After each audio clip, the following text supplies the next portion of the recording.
First and most importantly, Merry Christmas, everyone. If you don't celebrate Christmas, Merry Wednesday, everyone. If you're watching this on a day that's not Wednesday, Merry the rest of your week. Normally when I do these stories, when I do a really bad story reading, I normally choose Four Loko as my drink, but it's the holidays, people. So you know we have to drink that Evan Williams hard whiskey eggnog. And, as my exes would often say about me in bed, it's not bad, it's not great. So, my immortal, it's a Harry Potter fanfic that was posted to fanfiction.net in 2006. It is 44 chapters long, and it is just terrible. So, with all that being said, let's try and get through this together, safely and consciously. Chapter 1. Author's note. Special thanks, get it, 'cause I'm gothic, to my girlfriend, ew, not in that way, Raven, Bloody Tears 666, for helping me with the story and spelling. You rock. Justin, you're the love of my depressing life. You rock too. MCR rocks. Hi, my name is Ebony Darkness Dementia Raven Way, and I have long ebony black hair, that's how I got my name, with purple streaks and red tips that reaches my mid-back and icy blue eyes, like limpid tears. And a lot of people tell me I look like Amy Lee. Author's note.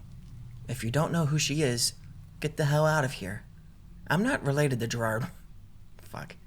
I'm not related to Gerard Way, but I wish I was because he's a major fucking hottie. I'm a vampire, but my teeth are straight and white.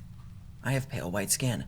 I'm also a witch, and I go to a magic school called Hogwarts in England, where I'm in the 7th year. I'm 17. I'm a goth, in case you couldn't tell, and I wear mostly black. I love Hot Topic, and I buy all my clothes from there. For example, today, I was wearing a black corset with matching lace around it, and a black leather miniskirt, pink fishnets, and black combat boots. I was wearing black lipstick, white foundation, black eyeliner, and red eyeshadow. Why did I say it like that? Red eyeshadow. I was walking outside Hogwarts. Hogwarts. I was walking outside Hogwarts. It was snowing and raining, so there was no sun, which I was very happy about. A lot of preps stared at me. I put up my middle finger at them. "Hey, Ebony," shouted a voice. I looked up. It was Draco Malfoy. "What's up, Draco?" I asked. "Nothing," he said shyly. But then, I heard my friends call me, and I had to go away. Author's note. Is it good? Please tell me, thanks. Chapter 2. Alright, we're gonna need to take a drink already. I would turn this into some sort of drinking game, but honestly, the game is just trying to survive. This is like Squid Game.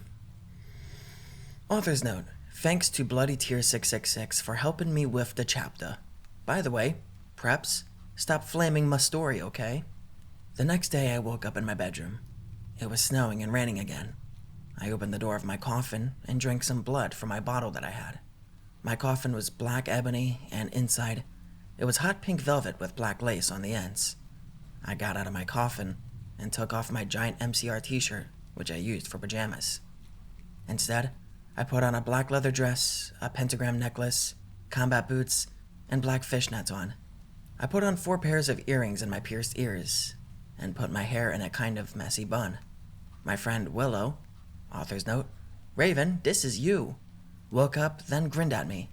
She flipped her long waist-length raven black hair with pink streaks and opened her forest green eyes. She put on her Marilyn Manson t-shirt with a black mini, fishnets, and pointy high-heeled boots. We put on our makeup, black lipstick, white foundation, and black eyeliner. OMFG. I saw you talking to Draco Malfoy yesterday, she said excitedly. Yeah? So? I said blushing. Do you like Draco? She asked as we went out of the Slytherin common room and into the Great Hall. No, I so fucking don't, I shouted. Yeah, right, she exclaimed. And just then, Draco walked up to me. Hi, he said. Hi, I replied flirtily. Guess what? He said. What? I asked. Well, good Charlotte are having a concert in Hogsmeade, he told me. Oh my fucking God, I screamed. I love Good Charlotte. They are my favorite band besides MCR. Well, do you want to go with me? He asked. I gasped. Chapter 3. Author's note. Stop flaming the story preps, okay? Otherwise, thanks to the Gothic people for the good reviews. Thanks again, Raven. Oh yeah, by the way, I don't own this or the lyrics for Good Charlotte. Oh God, alright. On the night of the concert, I put on my black lace-up boots with high heels. Underneath them were ripped red fishnets. Then I put on a black leather mini dress with all this corset stuff on the back and front. I put on matching fishnet on my arms, I straightened my hair, and I made it look all spiky. I felt a little depressed then, so I slit one of my wrists. I read a depressing book while I waited for it to stop bleeding, and I listened to some GC. I painted my nails black and put on tons of black eyeliner. And then I put on some black lipstick. I didn't put on foundation because I was pale anyway. I drank some human blood, so I was ready to go to the concert. I went outside. Draco was waiting there, in front of his flying car. He was wearing a Simple Plan t-shirt. They would play at the show too. Baggy black skater pants, black nail polish, and a little eyeliner. Author's note. A lot of cool boys wear it, okay? Hi, Draco, I said in a depressed voice. Hi, Ebony, he said back. We walked into his flying black Mercedes-Benz. The license plate said 666, and flew to the place with the concert. On the way, we listened excitedly to Good Charlotte and Marilyn Manson. We both smoked cigarettes and drugs. Just cigarettes and drugs. When we got there, we both hopped out of the car. We went to the mosh pit at the front of the stage and jumped up and down as we listened to Good Charlotte. I'm not reading the fucking lyrics. Joel is so fucking hot, I said to Draco, pointing to him as he sung, filling the club with his amazing voice. Suddenly, Draco looked sad. What's wrong? I asked as we moshed to the music. And then I caught on. Hey, it's okay. I don't like him better than you, I said. Really? Asked Draco sensitively, and he put his arm around me all protective. Really, I said. Besides, I don't even know Joel, and he's going out with Hillary fucking Duff. I fucking hate that little bitch, I said disgustedly, thinking of her ugly blonde face. Jesus Christ. The night went on really well, and I had a great time. So did Draco. After the concert, we drank some beer and asked Benji and Joel for their autographs and photos with them. We got GC concert tees. Draco and I crawled back into their Mercedes-Benz. But Draco didn't go back to Hogwarts. Instead, he drove the car into ... There's a lot of dots. ... The Forbidden Forest. Chapter 4. Author's note. I said stop flaming, okay? Ebony's name is... What?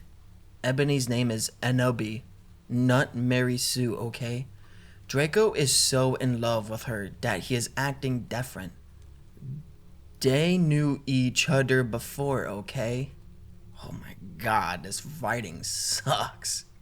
Draco, I shouted. What the fuck do you think you're doing? Draco didn't answer, but he stopped the flying car, and he walked out of it. I walked out of it too, curiously.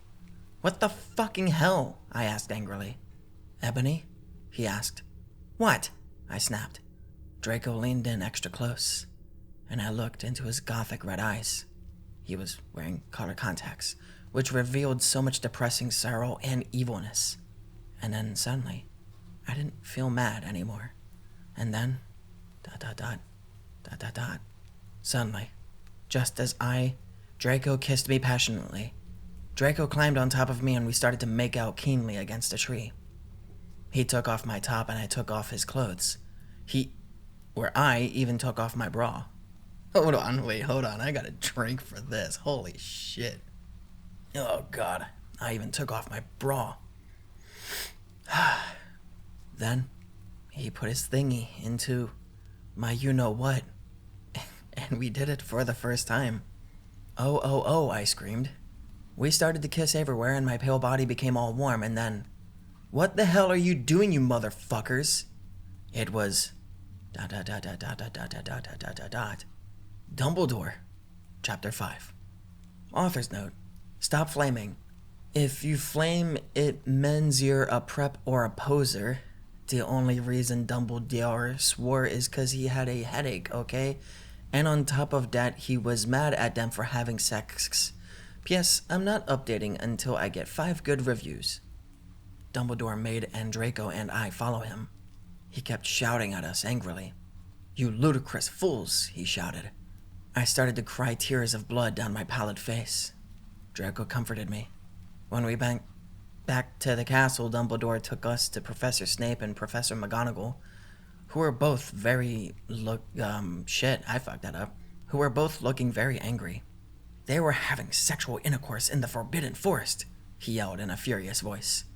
Why did you do such a thing, you mediocre dunces? Asked Professor McGonagall. How dare you? Demanded Professor Snape.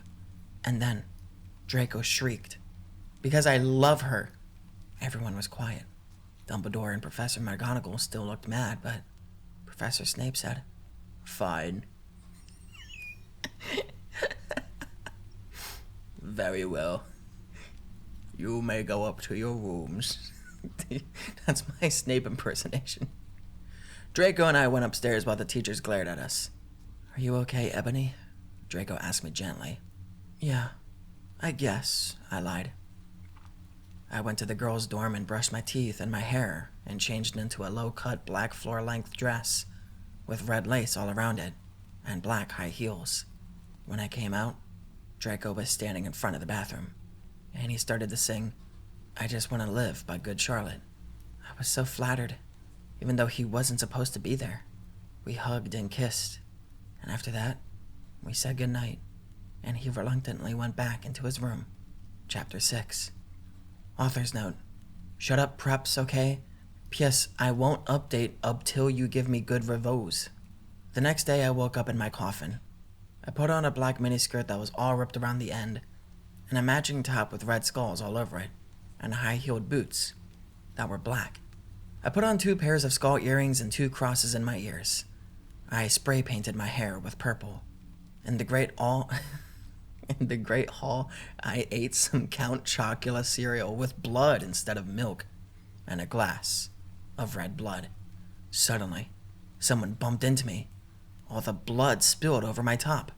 Bastard! I shouted angrily. I regretted saying it when I looked up, because I was looking into the pale white face of a gothic boy with spiky black hair, with red streaks in it. He was wearing so much eyeliner that it was going down his face, and he was wearing black lipstick. He didn't have glasses anymore, and now he was wearing red contact lenses just like Draco's, and there was no scar on his forehead anymore. He had a manly stumble on his chin. He had a sexy English accent. He looked exactly like Joel Madden. He was so sexy that my body went all hot when I saw him. Kind of like an erection, only I'm a girl, so I didn't get one, you sicko. I'm so sorry, he said in a shy voice. That's all right. What's your name? I questioned. My name's Harry Potter, although most people call me Vampire these days, he grumbled. Why? I exclaimed. Because I love the taste of human blood, he giggled. Well, I'm a vampire, I confessed. Really? He whimpered. Yeah, I roared. We sat down to talk for a while. Then Draco came up behind me and told me he had a surprise for me, so I went away with him. Chapter 7. Bring Me to Life. Author's note. Well, okay, you guys, I'm only writing this because I got 5 God reviews. And by the way, I won't write the next chapter till I get 10 good Vons. Stop flaming or I'll report you. Ebony isn't a Mary Sue, okay? She isn't perfect. She's a Satanite. And she has problems. She's depressed for God's sake. You fucking tell him. Draco and I held our pale white hands with black nail polish as we went upstairs.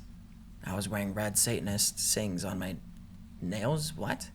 I was wearing red Satanist sings on my nails and red nail polish. Author's note. See, does that sound like a Meru Sue to you? I waved to Vampire.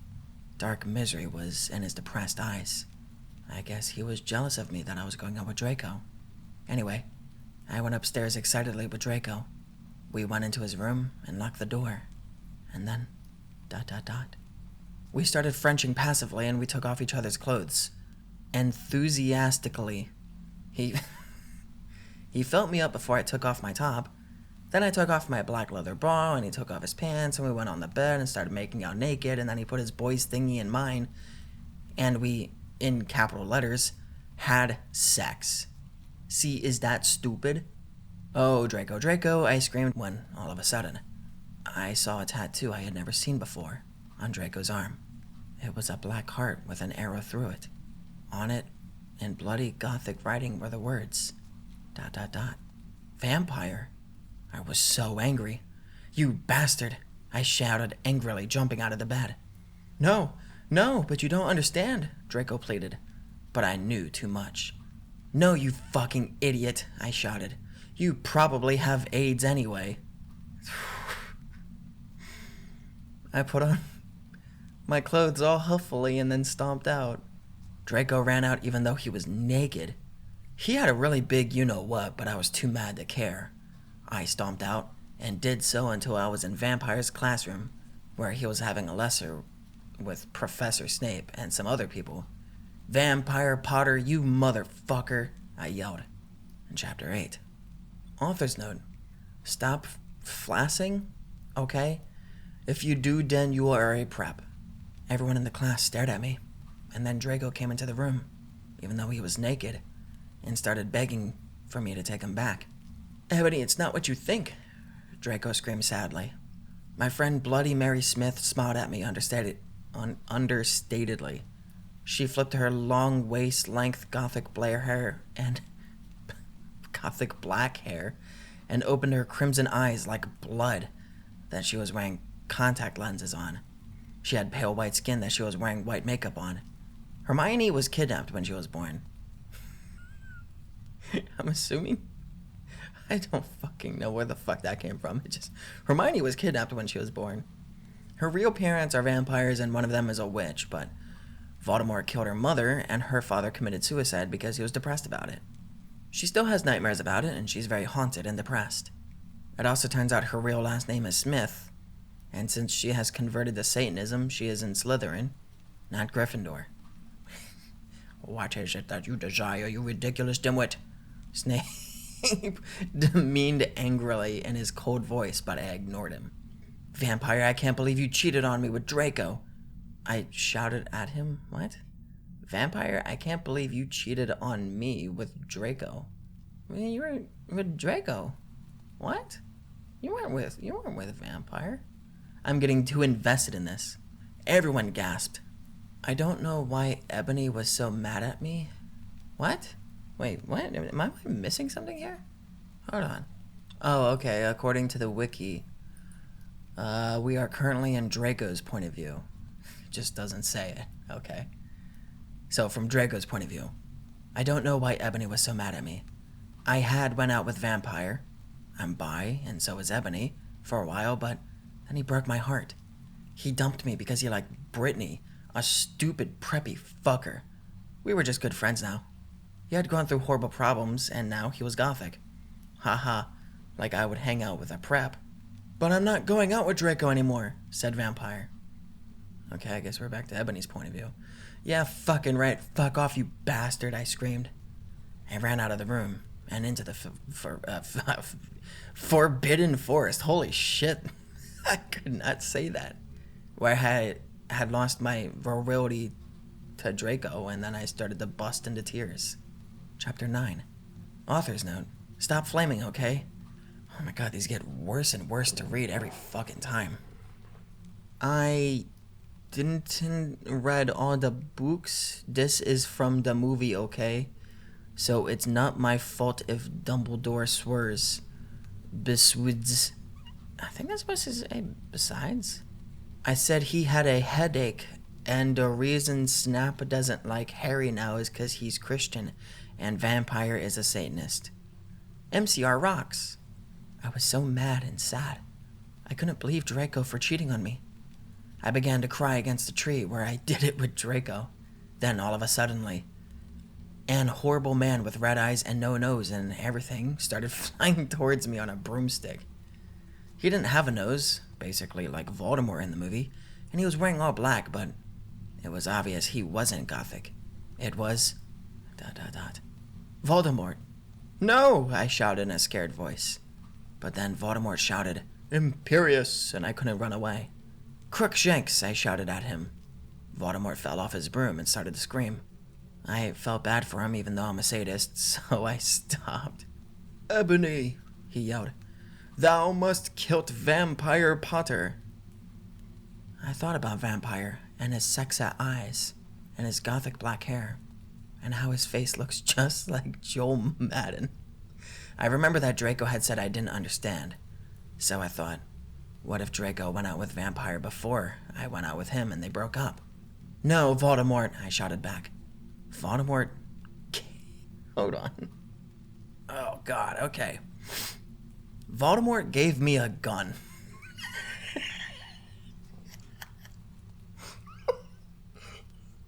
Voldemort gave me a gun. Oh, no. No, please, I begged. Thou must, he yelled.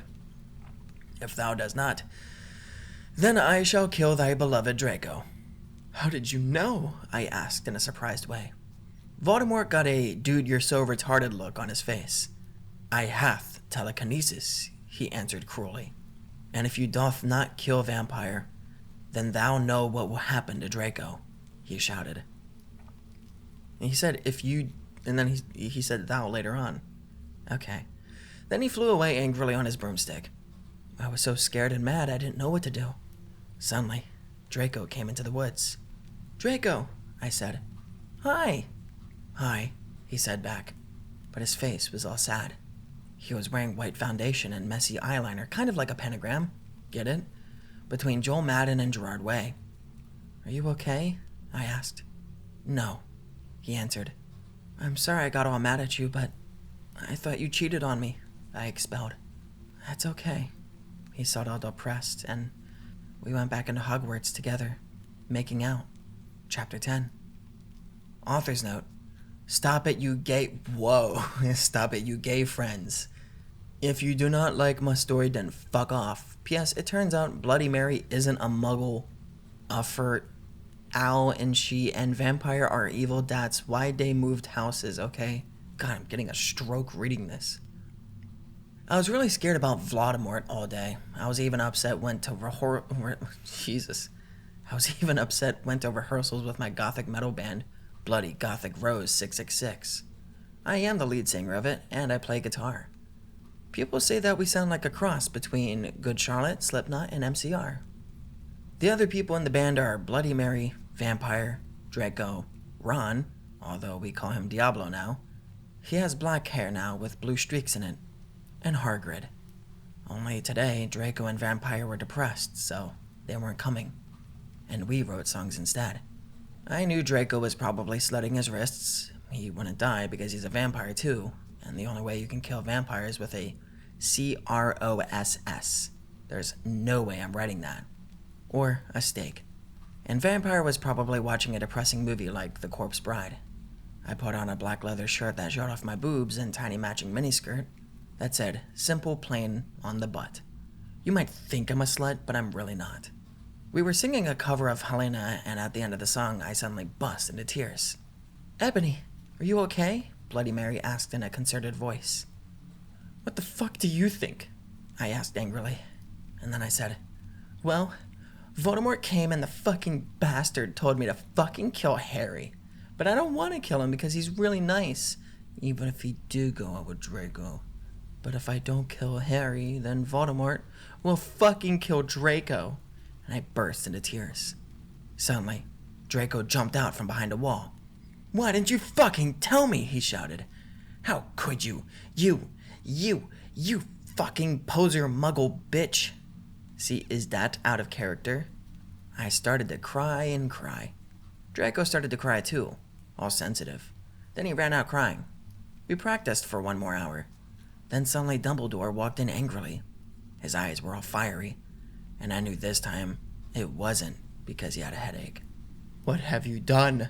He started to cry wisely. See, that's basically not swearing, and this time he was really upset, and you will see why. Ebony, Draco has been found in his room. He committed suicide by slitting his wrists. Chapter 11. Author's note. I said stop flaming up preps. See if this chapter is stupid. It deals with really serious issues. Oh, issues, okay.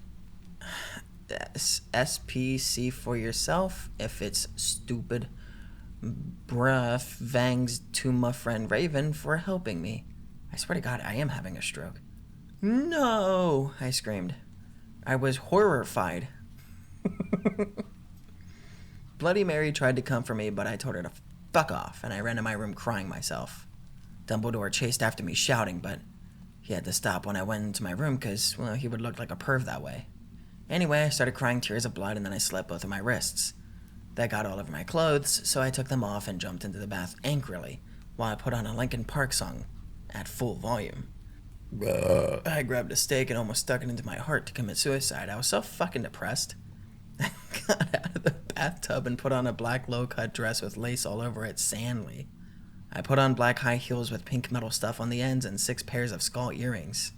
I couldn't fucking believe it. What couldn't you fucking believe? What are you talking about? Then I looked out the window and screamed. Snap was spying on me, and he was taking a videotape of me. And Lupin was masticating to it. They were sitting on their broomsticks. Ew, you fucking perv, stop looking at me naked. Are you pedos or what? I screamed, putting on a black towel with a picture of Marilyn Manson on it. Suddenly, Vampire ran in. Abracadabra, he yelled at Snape and Lupin, pointing his womb. I took my gun and shot Snape and Lupin a gazillion.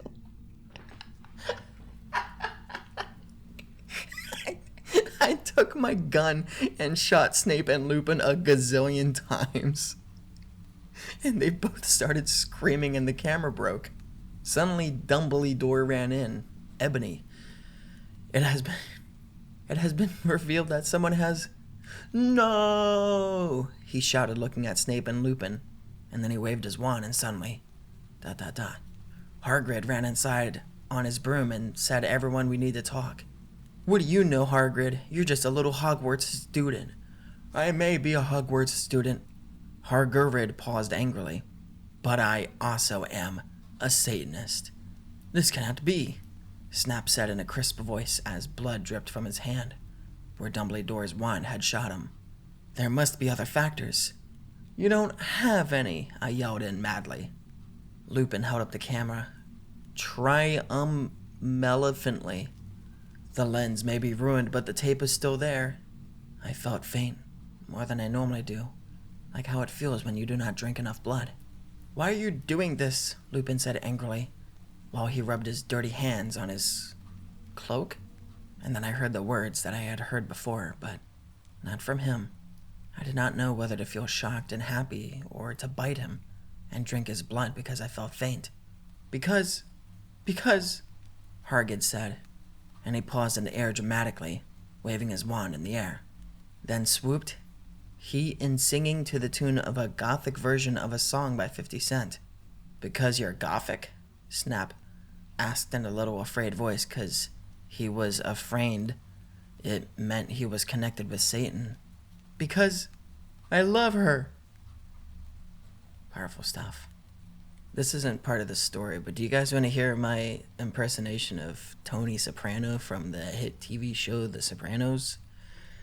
Hey, gabagoo. Thank you. Chapter 12. Author's note. Stop effing. Okay, Hagrid is a pedo to a lot of people, and American schools are like that. I wanted to address the issue. How do you know Snap ain't Christian? Plus, Hagrid isn't really in love with Ebony. That was Cedric, okay? What the fuck are you talking about? I was about to slit my wrists again with the silver knife that Draco had given me in case anything happened to him. He had told me to use it violently against an enemy, but I knew that we must both go together. No! I thought it was Hagrid, but it was Vampire. He started to scream. Oh my fucking god, no! My scar hurts! and then his eyes rolled up. You could only see his red whites. I thought his scar disappeared. Didn't they just say that his scar was gone? I stopped. How did you know? I saw it, and my scar turned back into the lightning bolt. No! I ran up closer. Oh, it says, yeah. I thought you didn't have a scar anymore, I shouted. I do, but Diablo changed it into a pentagram for me, and I always covered up with foundation, he said back. Anyway, my scar hurt, and it turned back into the lightning bolt. Save me. Then I had a vision of what was happening to Draco. ... Voldemort has him bondage. Wait, I thought Draco killed himself. What the fuck do you mean he's in bondage? Anyway, I was in the school nurse's office now, recovering from my slit wrists. Snap and Lupin and Horrid were there too. They were going to St. Mango's after they recovered because they were pedophiles. And you can't have those fucking pervs teaching in a school with lots of hot girls. Dumbledore had constipated the video camera they took of me naked. He had constipated the video camera they took of me naked. I put up my middle finger at them. Anyway, Hagrid came into my hospital bed, holding up a bouquet of pink roses. Ennaby, I need to tell you something, he said in a very serious voice, giving me the roses. Fuck off, I told him. You know I fucking hate the color pink anyway. And I don't like fucked up preps like you, I snapped. Hagrid had been mean to me before, being godic. No, Ennaby, Hagrid says. Those are not roses. What, are they goths to you, poser prep? I asked, because I was angry that he had brought me pink roses. I saved your life, he yelled angrily. No, you didn't, I replied. You saved me from getting a Paris Hilton porn video made from your shower scene and being viewed by Snap and Lupin, who masturbated. See, is that spelled wrong? To it, he added silently. Whatever, I yelled angrily. He pointed his wand at the pink roses. These aren't roses. He suddenly looked at them with an evil look in his eye and muttered, Well, if you wanted honesty, that's all you had to say. That's not a spell, that's an MCR song. I corrected him wisely. I know. I was just warming up my vocal cords. And then he screamed. Petulus Marengo Micromically Romatio. For all you cool gothic MCR fans out there, that is a tribute. Especially for Raven, I love you, girl. Imo Nato Okayo. And then the roses turned into a huge black flame floating in the middle of the air. And it was black. Now I knew he wasn't a prep. Okay, I believe you now. What the fuck is Draco? Hagrid rolled his eyes. I looked into the balls of flame, but I could see nothing. You see, Ennaby? Dumbledore said, watching the two of us watching the flame. To see what is in the flames. Har har, you reviewers flames, get it? You must find yourself first, Kay. I have found myself, okay, you mean old man? Hagrid yelled. Dumbledore looked shocked. I guess he didn't have a headache, or else he would have said something back. Hagrid stormed off back into his bed.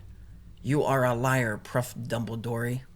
Anyway, when I got better, I went upstairs and put on a black leather mini dress that was all ripped up on the ends with lace on it. There was some corset stuff on the front. Then I put on black fishnets and black high-heeled boots with pictures of Billy Joel Armstrong on them. I put my hair all out around me so I looked like Samara from The Ring. If you don't know who she is, you're a prep, so fuck off. And I put on blood-red lipstick, black eyeliner, and black lip gloss. You look kawaii, girl, Bloody Mary said sadly. Thanks, you do too, I said sadly too, but I was still upset. I slit both of my wrists, feeling totally depressed, and I sucked all the blood. I cried again in my bathroom and put the shades on so Snap and Lupin couldn't spy on me this time. I went to some classes. Vampire was in the hair of magical magic creatures. He looked all depressed because Draco had disappeared and he had used to be in love with Draco. He was sucking some blood from a Hufflepuff. Hi, he said in a depressed way. Hi, back, I said in a Quali said way. What? We both looked at each other for some time. Harry had beautiful red gothic eyes, so much like Draco's. Then, Dot, dot, dot, dot, dot. We jumped on each other and started screwing each other. Stop it now, you horny simpletons, shouted Professor McGoggle, who was watching us, and so was everyone else. Vampire, you fucker, I said, slapping him. Stop trying to screw me. You know I love Draco, I shouted, and then I ran away angrily. Just then, he started to scream. Oh my fucking god, no, my scar hurts. And then, dot, dot, dots. His eyes rolled up. You could only see his red whites. No, I ran up closer. I thought you didn't. Why are we doing this again? They just put the same fucking thing from before. I'm saying, like, how dare they? This is a bad author. Alright. I thought you didn't have a scar anymore, I shouted. I do, but Diablo changed it into a pentagram for me, and I was covered up with foundation, he sighed back. Anyway, my scar hurt, and then I had a vision of what was happening to Draco. Dot, dot, dot, dot, dot, dot, dot, dot, dot. Voldemort has him bondage. Special thanks to Raven, my Gothic's blood sister. What the fuck, you're supposed to writ this. Hey, Raven, do you know where my sweater? Chapter 13. Author's note. Raven, thanks for gelping me again. I'm sorry I took your poster of Gerard, but that guy is such a fucking sex bomb. Preps, stop flaming. Vampire and I ran up the stairs looking for Dumbledore. We were so scared. Dumbledore, Dumbledore, we both yelled. Dumbledore came there. What is it that you want now, you despicable snobs? He asked angrily. Voldemort has Draco, we shouted at the same time. He laughed in an evil voice. No, don't. We need to save Draco, we begged. No, he said meanly. I don't give a darn what Voldemort does to Draco. Not after much he misbehaved in school, especially with you, Ebony, he said while he frowned looking at me. Besides, I never liked him that much anyway. And then he walked away. Vampire started crying. My Draco, he moaned. Author's note. Don't you think gay guys are like so hot? Guys, comment down below if you think gay guys are like so hot. It's okay, I tried to tell him, but that didn't stop him. He started to cry tears of blood. Then he had a brainstorm. I had an idea, he exclaimed. What? I asked him. You'll see, he said. He took out his wand and did a spell. Then, ... Suddenly, we were in Voldemort's lair. We ran in with our wands out just as we heard a croon voice say, "Allah Kedavra." It was ... Voldemort. Chapter 14. Author's note, fuck off preps, okay? Raven, thanks for helping again. I'm sorry I couldn't update, but I was derp-harassed, and I had to go to the hospital because I slit my wrists. P.S. I'm not updating till you give me 10 God revows. Warning. Some of this chapter is extremely scray. Viewer discretion advised. We ran to where Voldemort was. It turned out that Voldemort wasn't there. Instead, the fat guy who killed Cedric was. Drake was there, crying tears of blood. Snaketail was torturing him. Vampire and I ran in front of Snaketail. Rid my sight, you despicable preps, he shouted as we started shooting him with the gun. He looked at me and he fell down with a lovey-dovey look in his eyes. Ebony, I love you. Will you have sex with me? He said. In this, he is 16 years old, so he's not a pedophile, okay? Huh? I asked. Annabelle, I love you. Will you have sex with me? Asked Snaketail. I started laughing crudely. What the fuck? You torture my boyfriend, and then you expect me to fuck you? God, you're so fucked up, you fucking bastard, I said angrily. And then I stabbed him in the heart. Blood poured out of it like a fountain. No, he screamed. He started screaming and running around, and then he fell down and died. I burst into tears sadly. Snaketail, what art thou doing? Called Voldemort. And then, ... He started coming. We could hear his high heels clacking to us. So we got on our broomsticks and we flew to Hogwarts. We went to my room. Vampire went away. And there I started crying. "What's wrong, honey?" asked Draco, taking off his clothes so we could screw. He had a sex pack, get it? 'Cause he's so sexy. And a really huge you-know-what and everything. "It's so unfair," I yielded.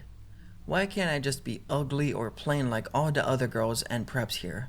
Except for Bloody Mary, 'cause she's not ugly or anything." "Why would you want to be ugly? I don't like the preps anyway. They're all such fucking sluts," answered Draco. "Yeah, but everyone is in love with me. Like Snape and Lupin took a video of me naked. Hagrid says he's in love with me. Vampire likes me. And now even Snaketail's in love with me. I just want to be with you, okay, Draco? Why couldn't I have Satan made me less beautiful?" I shouted angrily. Author's note. Don't worry, Ennaby isn't a snob or anything, but a lot of people have told her she's pretty. "I'm good at too many things. Why can't I just be normal? It's a fucking curse," I shouted. And then I ran away. Hey, gabagoo! Chapter 15. Author's note. Stop flaming, okay? By the way, you suck from no on. Every time someone flames you, I'm gonna slit my wrists. Fangs to Raven for Helpine. "Ebony, Ebony!" shouted Draco sadly. "No, please, come back." But I was too mad. "Whatever. Now you can go and have sex with a vampire," I shouted. I stormed in my room and closed my black door with my blood-red key. It had a picture of Marilyn Manson on it. He looked so sexy in a way that reminded me of Draco and Vampire. I started to cry and weep. I took a razor and started to slit my wrists. I drank the blood, all depressed, and then I looked at my black Good Charlotte watch and noticed it was time to go to biology class. I put on a short, ripped black gothic dress that said Anarchy on the front in blood-red letters and was all ripped and a spiky belt. Under that, I put on ripped black fishnets and boots that said Joel all over them with blood-red letters. I put my ebony black hair out. Anyway, I went downstairs feeling all sad and depressed as usual. I did some advanced biology work. I was turning a bloody pentagram into a black guitar. And suddenly, the guitar turned into Draco.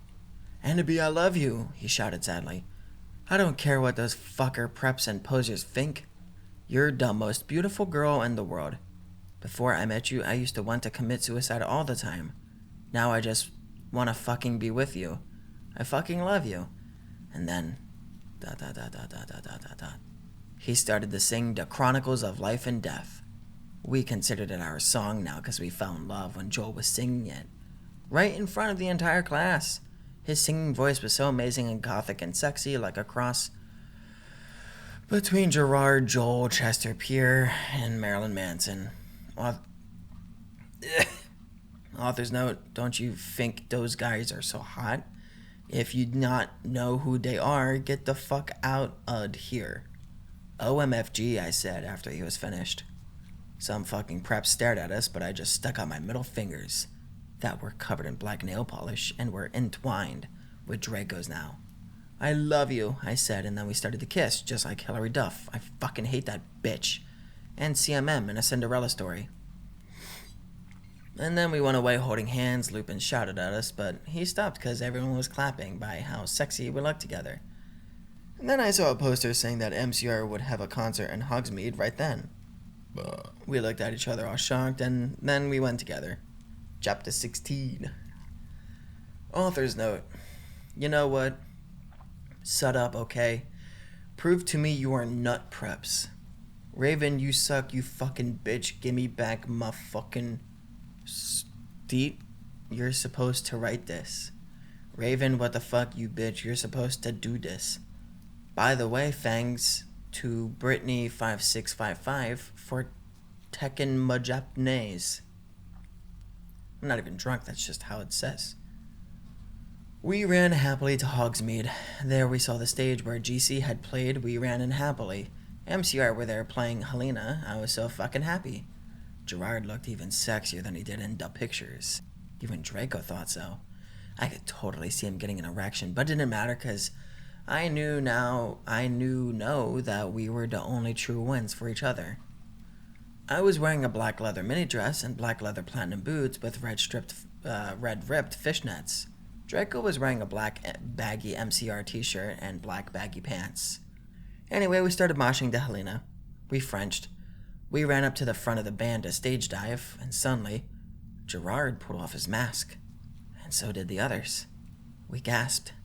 It wasn't them at all. It was... Voldemort and the Death Dealers. What the fuck, Draco? I'm not going to a concert with you, I shouted angrily. Not after what they happened to me last time. Even if it's MCR and you know how much I like them. What, 'cause we... You know. He gadgeted uncomfortably 'cause guys don't like to talk about you know what. Yeah, 'cause we you know, I yielded in an angry voice. We won't do that again, Draco promised. This time we're going with an escort. Well, my fucking god, what the fuck are you giving into the mainstream? I asked. So I guess you're a Prip or a Christina or what now? No, he muttered loudly. Are you becoming a prep or what? I shooted angrily. Annabie, I'm not. Please, come with me. He fell down to his knees and started singing The World is Black by Good Charlotte to me. I was flattened because that's not even a single. He had memorized the lyrics just for me. Okay, then I guess I'll have to, I said. And then we Frenched for a while, and I went up to my room. Bloody Mary was standing there. Hajime my shite. Fucking sure. Hajime my shite, girl, she said happily. She speaks Japanese, so do I. That means how do you do in Japanese? By the way, Willow, that fucking poser, got expelled. She failed all her classes, and she skipped math. Author note. Raven, you fucking suck. Fuck you. It serves that fucking bitch right, I laughed angrily. Well, anyway, we were all feeling all depressed. We watched some gothic movies like Das Nightmare Before Xmas. Maybe Willow will die too, I said. Kawaii. Bloody Mare shook her head. Energetically, lethargically. What? Oh yeah, have a confession after she got expelled. I murdered her. And then Lupin did it with her 'cause he's a necrophilic. Kawaii, I commented happily. We talked to each other in silence for the rest of the movie. Oh, hey, by the way, I'm going to a concert with Draco tonight in Hogsmeade with MCR, I said. I need to wear, like, the hottest outfit ever. Bloody Mary nodded energetically. Oh my fucking god, totally, let's go shopping. And Hot Topic, right? I asked, already getting out of my special? I think I'm supposed to say my special Hot Topic loyalty card. No. My head snapped up. What? My head spun. I could not believe it. Bloody Mary, are you a prep? No, she laughed. I found some cool gothic stores near Hogwarts, that's all. Who told you about them? I asked, sure it would be Draco or Diablo or Vampire. Don't even say that name to me.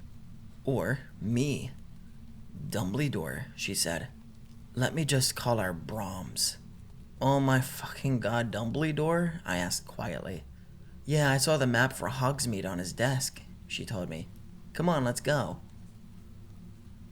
We were going at a few punk goth stores, especially for the concerts in Hogsmeade. The salesperson was, oh my god, hotter than Gerard.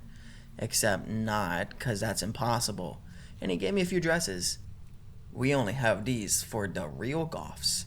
The real goths? Me and Bloody Mary asked. Yeah, you wouldn't believe how many poses there are in this town, man. Yesterday, Lupin and Snap tried to buy a gothic camera pouch. He shook his head. I didn't even know they had a camera. Oh my fucking god, no, they're gonna spy on me again, I cried, running out of the changing room wearing a long black dress with lots of red tulle coming out and very low cut with a huge slit. Oh my Satan, you have to buy that outfit, the salesperson said. Yeah, it looks totally hot, said Bloody Mary. You know what? I'm gonna give it to you for free 'cause you look really hot in that outfit. Hey, are you gonna be at the concert tonight? He asked. Yeah, I am, actually. I looked back at him. Hey, by the way, my name's Ebony Darkness Dementia Tara Way. What's yours? Tom Ridd, he said, and ran a hand through his black dyed hair. Maybe I'll see you there tonight. Yeah, I don't think so.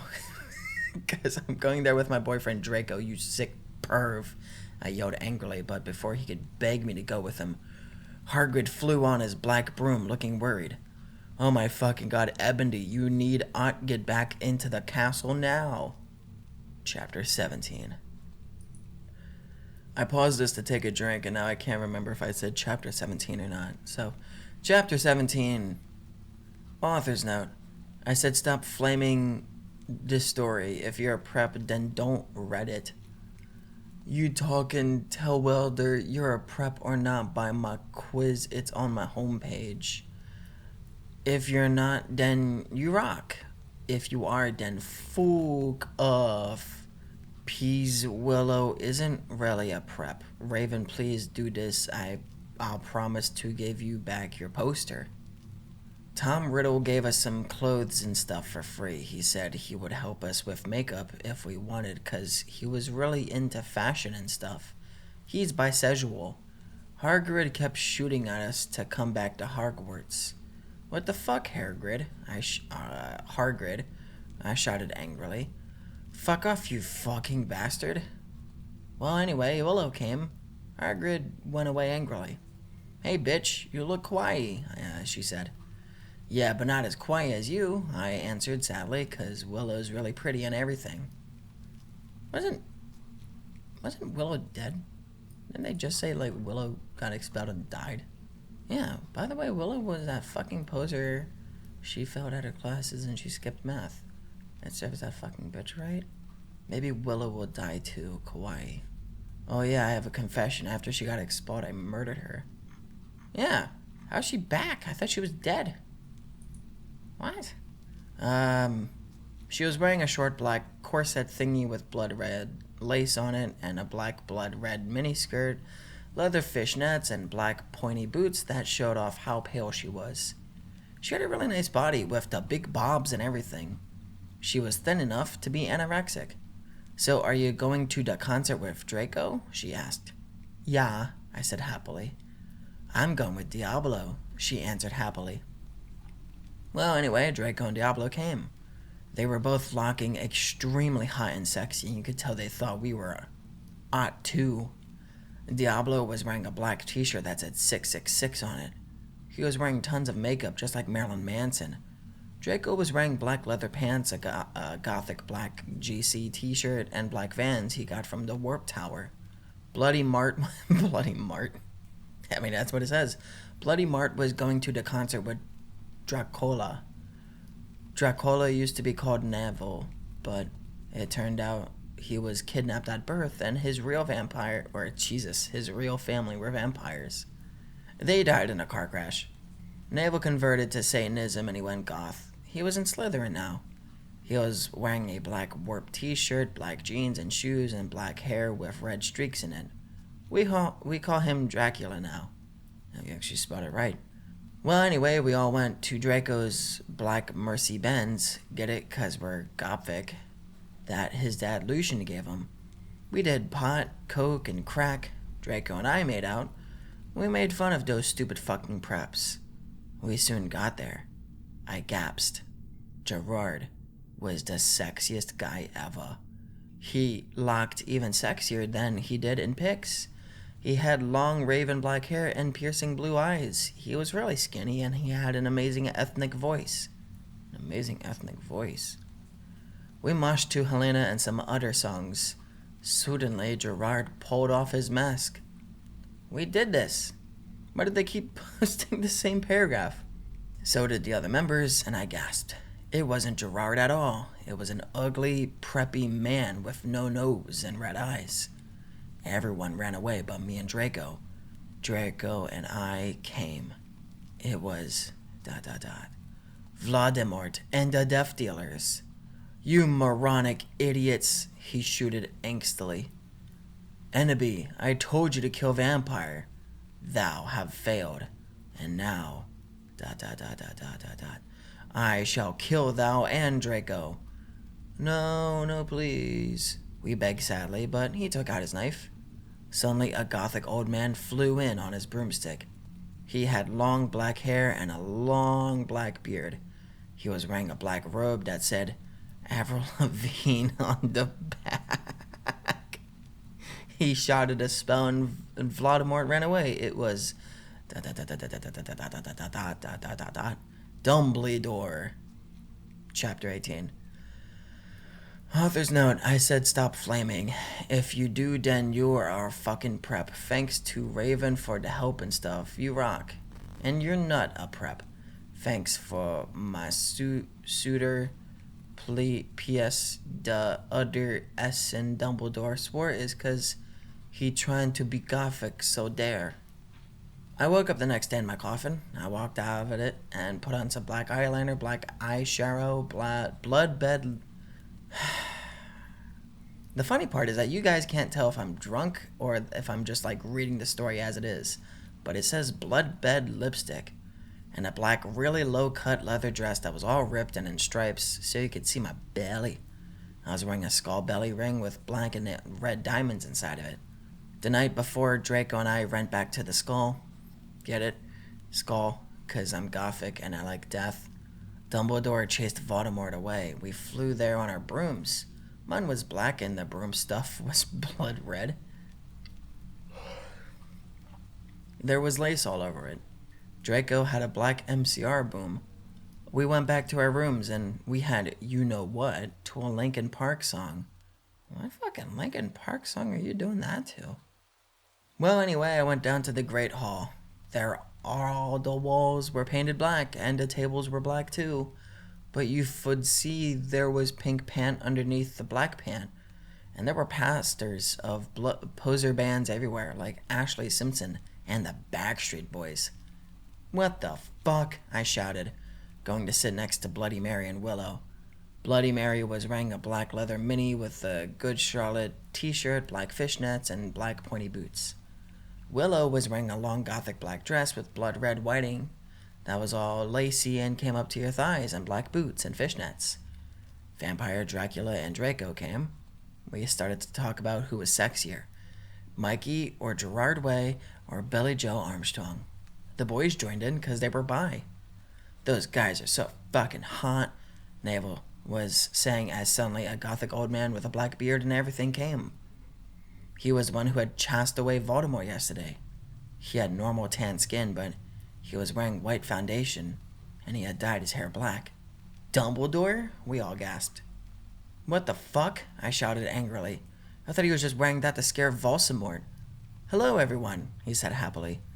As you can see, I gave the room a makeover. What do you think about it? Everyone from the poser table in Gryffindor started to cheer. Well, we goths just looked at each other all disgusted and shook our heads. We couldn't believe what a poser he was. By the way, you can call me Albert, he called as we left to our classes.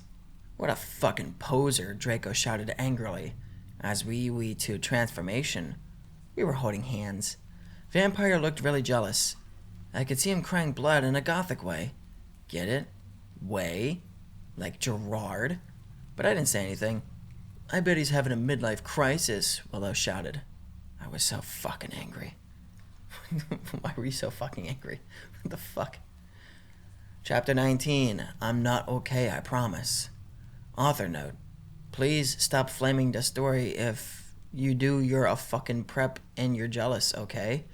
From knock on, I'm going to doubt your men reviews. By the way, Evanid a poor blood so dare. Thanks to Raven for the help. All day we sat angrily, thinking about Dumbledore. We were so fucking pissed off. Well, I had one thing to look forward to. The MCR concert. It had been postponed so we could all go. Anyway, I went to the common room sadly to cut classes. Draco was being all secretive. I asked what it was and he got all mad at me and started crying all hot and angsty. Aren't sensitive bi guys so hot? No one fucking understands me. he shouted angrily as his black hair went into his big blue eyes like Billy Joe in Boulevard of Borkin Dreams. It says Boulevard of Borkin Dreams. He was wearing black baggy pants, a black MCR t-shirt, and a black tie. Get it? Instead of tie? 'Cause I'm gothic. I was wearing a black leather low-cut top with chains all over it. All over it. It says it twice. All over it, all over it. A black leather mini, black high-held boots, and a crossbelly thing. My hair was all up in a messy, really high bun like Amy Lee in Gone Under. Accuse me? What about me? I growled. But, he grunted. You fucking bastard, I moaned.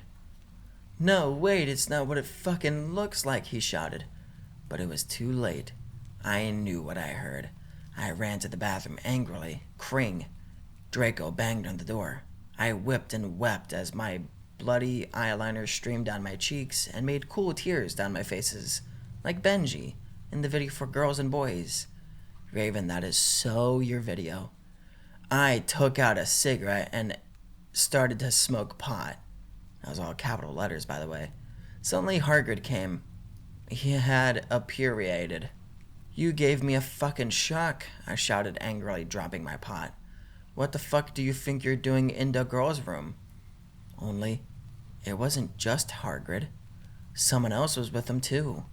For a second, I wanted it to be Tom Ridd. Or maybe Draco, but it was Dumbledore. Hey, I need to ask you a question, he said, pulling out his black wannabe gothic purse. What are you wearing to the concert? You know who MCR are? I gasped. No, I just saw there was a concert that a lot of goths and punks were going to, he said. Anyway, Draco has a surprise for you. Chapter 20. Okay, this story is no longer... I forgot to turn off my fan. There we go. I got so dramatic about that. Anyway, this story is no longer entertaining. I'm now like torturing myself. Anyway, chapter 20, author's note. I said naughty cur what you think. Stuff, flammin', okay preps. One thanks to Raven for the help. Oh yeah, by the way, I'll be on vacation in Transylvania for the next 3 days, so not expect updates. All day, I wondered what the surprise was. Meanwhile, I put on a black leather mini, a black corset with purple lace stuff all over it, and black gothic combat boots. MCR were going to do the concert again since Voldemort had taken over the last one. I slit my wrists while I moshed to MCR in my bedroom all night, feeling excited. Suddenly, someone knocked on the door while I was trying on some black clothes and moshing to "Thank you for the venom." I got all mad and turned it off, but secretly, I hoped inside that it was Draco so we could do it again. What the fucking hell are you doing? I shouted angrily. It was Lupin. Are you gonna come attack me or what? I yelled. I was allowed to say that because Dumbledore had told us all to be careful around him, and Snap said, and Snap, since he was a pedo. No, actually, get it? Hell? Can I please borrow some condoms? He growled angrily. Yeah, so you can fuck your 6-year-old girlfriend, huh? I shouted sarcastically. Fucker, he said, gong away. Well, anyway, I put on some black eyeshadow, black eyeliner, and some black lipstick and white foundation. And then I went. Then I gasped. Dots. Snake and Lupin were in the middle of the empty hall, doing it. And Dobby was watching. Oh my god, you ludicrous idiot. They both shouted angrily when they saw me. Dobby ran away crying. They got up though. Normally I would have been turned on. I love seeing guys do it. But both of them were fucking preps. By the way, Snake is moved to Gryffindor now. What the fuck, is that why you wanted condoms? I said sadistically. See, I spelled that. Only you want to give them to me, Lumpkin shouted angrily. Well, you should have told me, I replied. You dimwit, Snake began to shoot angrily. And then, I took out my black camera and took a pic of them. You could see that they were naked and everything. Well, excuse... Fucking... The cat is so loud in her fucking litter box. Hey! Stop it. Well, excuse me? They both shouted angrily. What was that all about? It was to blackmail you, I snarked. So next time you see me doing it with my boyfriend, you can't fucking rat me out, or I'll show this to Dumbledore. So fuck off, you bastards. I started to run. They chased me, but I threw my wound at them, and they tripped over it. Well, anyway, I went outside, and there was Vampire, looking extremely fucking hot. What the fuck, where'd Draco? I asked him. Oh, he's being a fucking bastard. He told me he wouldn't come, Vampire said, shaking his head. You want to come with me? To the concert? And then, he showed me his flying car. I gasped. It was a black car. He said his dog father, Sirius Black, had given it to him. The license plate on the front said MCR 666 on it. The one on the back said Enemy on it. I gasped. We flew to the concert hall. MCR were there, playing. Vampire and I began to make out, moshing to the music. I gasped, looking at the band. I almost had an orgasm. Gerard was so fucking hot. He began to sing Helena, and his sexy, beautiful voice began to fill the hall. And then I heard some crying. I turned and saw Draco crying in a corner. Chapter 21. Gabagoo. Author's note. Fuck you, okay? You fucking suck. It's not my fault if it's spelled wrong, okay? Cause that bitch Reverend cause it fuck you preps. Whoops, saws Revan, thanks for the help. By the way, Transylvania rocks hard. I even got to go to the council where Draco was filmed. Later, we all went in the skull. Draco was crying in the common room. Draco, are you okay? I asked in a gothic voice. No, I'm not, you fucking bitch, he shouted angrily. He stated to run out of the place in a... Okay. He stated to run out of the place in a suicidal way. I started to cry because I was afraid he would commit suicide. It's okay, Enemy, said Vampire comfortably. I'll make him feel better. You mean you'll go fuck him, won't you? I shouted angrily. Then I ran to get Draco. Vampire came too. Draco, please come, he began to cry. Tears of blood came down his pale face. I was so turned on, 'cause I love sensitive bi guys. If you're a homophone, then fuck off. And then, we heard some footsteps. Vampire got out his black invincibility coke. We both got under it. We saw the janitor, Mr. Norris, there, shouting angrily with a flashlight in his hand.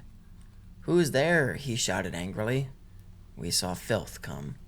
He went under the visibility cloak, and he started to meow loudly. Is anyone there?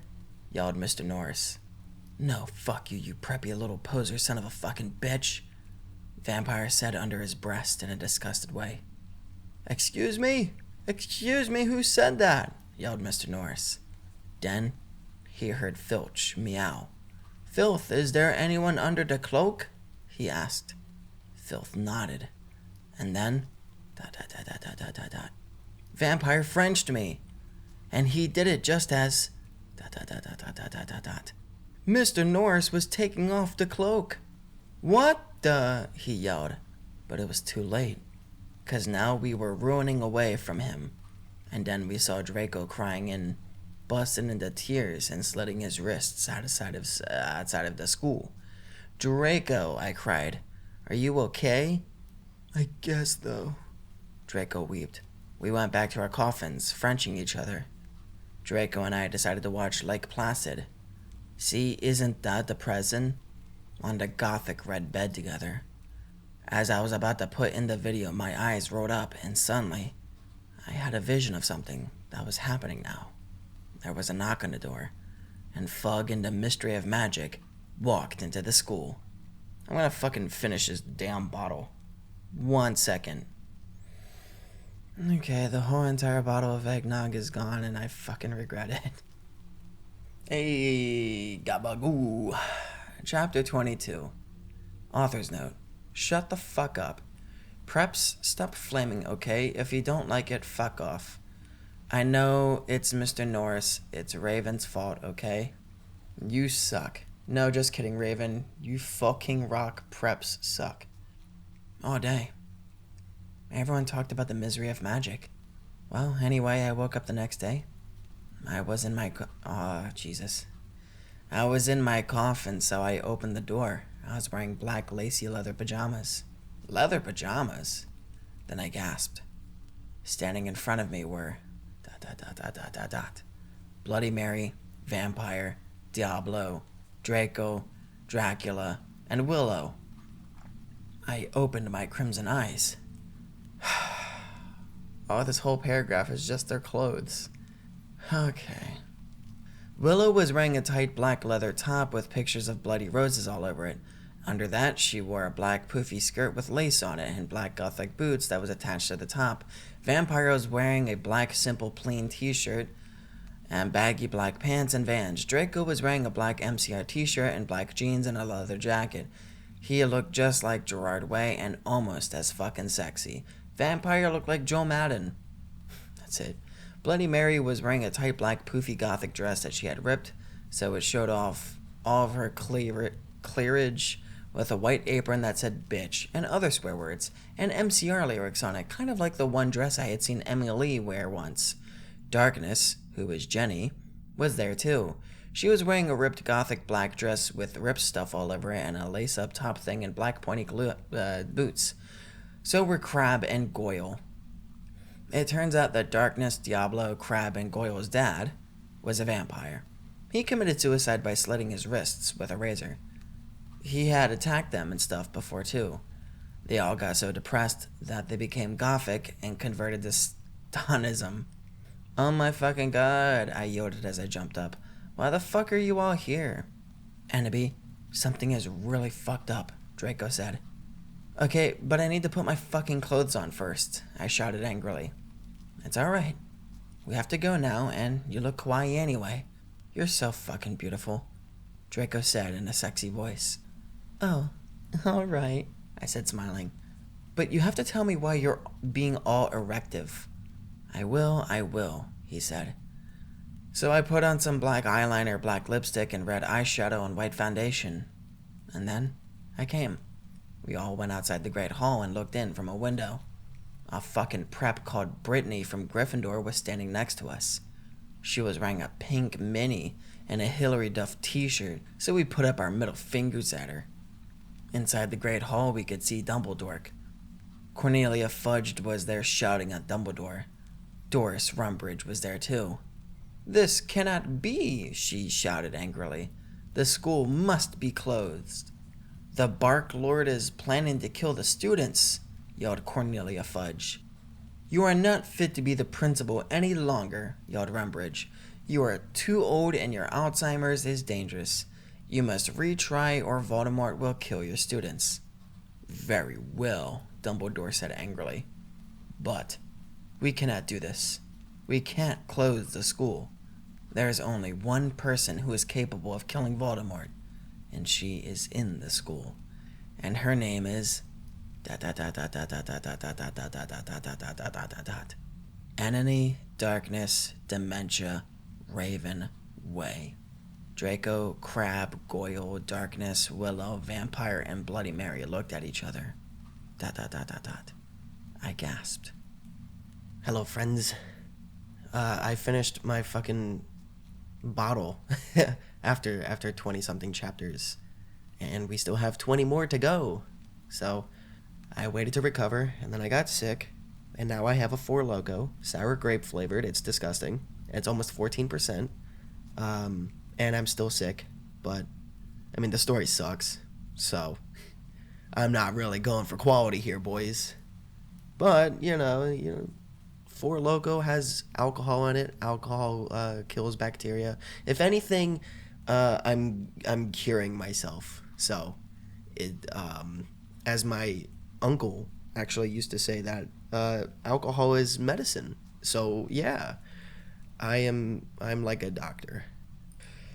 I'm being cured. Oh god, it tastes disgusting as medicine often does. See? I'm connecting the dots. I really don't want to keep reading these fucking author notes, bro. Anyway, as we commence forth, I hope you all have a great, great Christmas. And if you don't, I swear to fucking God. I'm just kidding. Chapter 23. Author's note. Dut the fuck up, bitches. You're jealous? 'Cause I got 10,000 revals. Thanks to Raven for the help in telling me about the books. Girloo rock, let's go shopping together. Okay.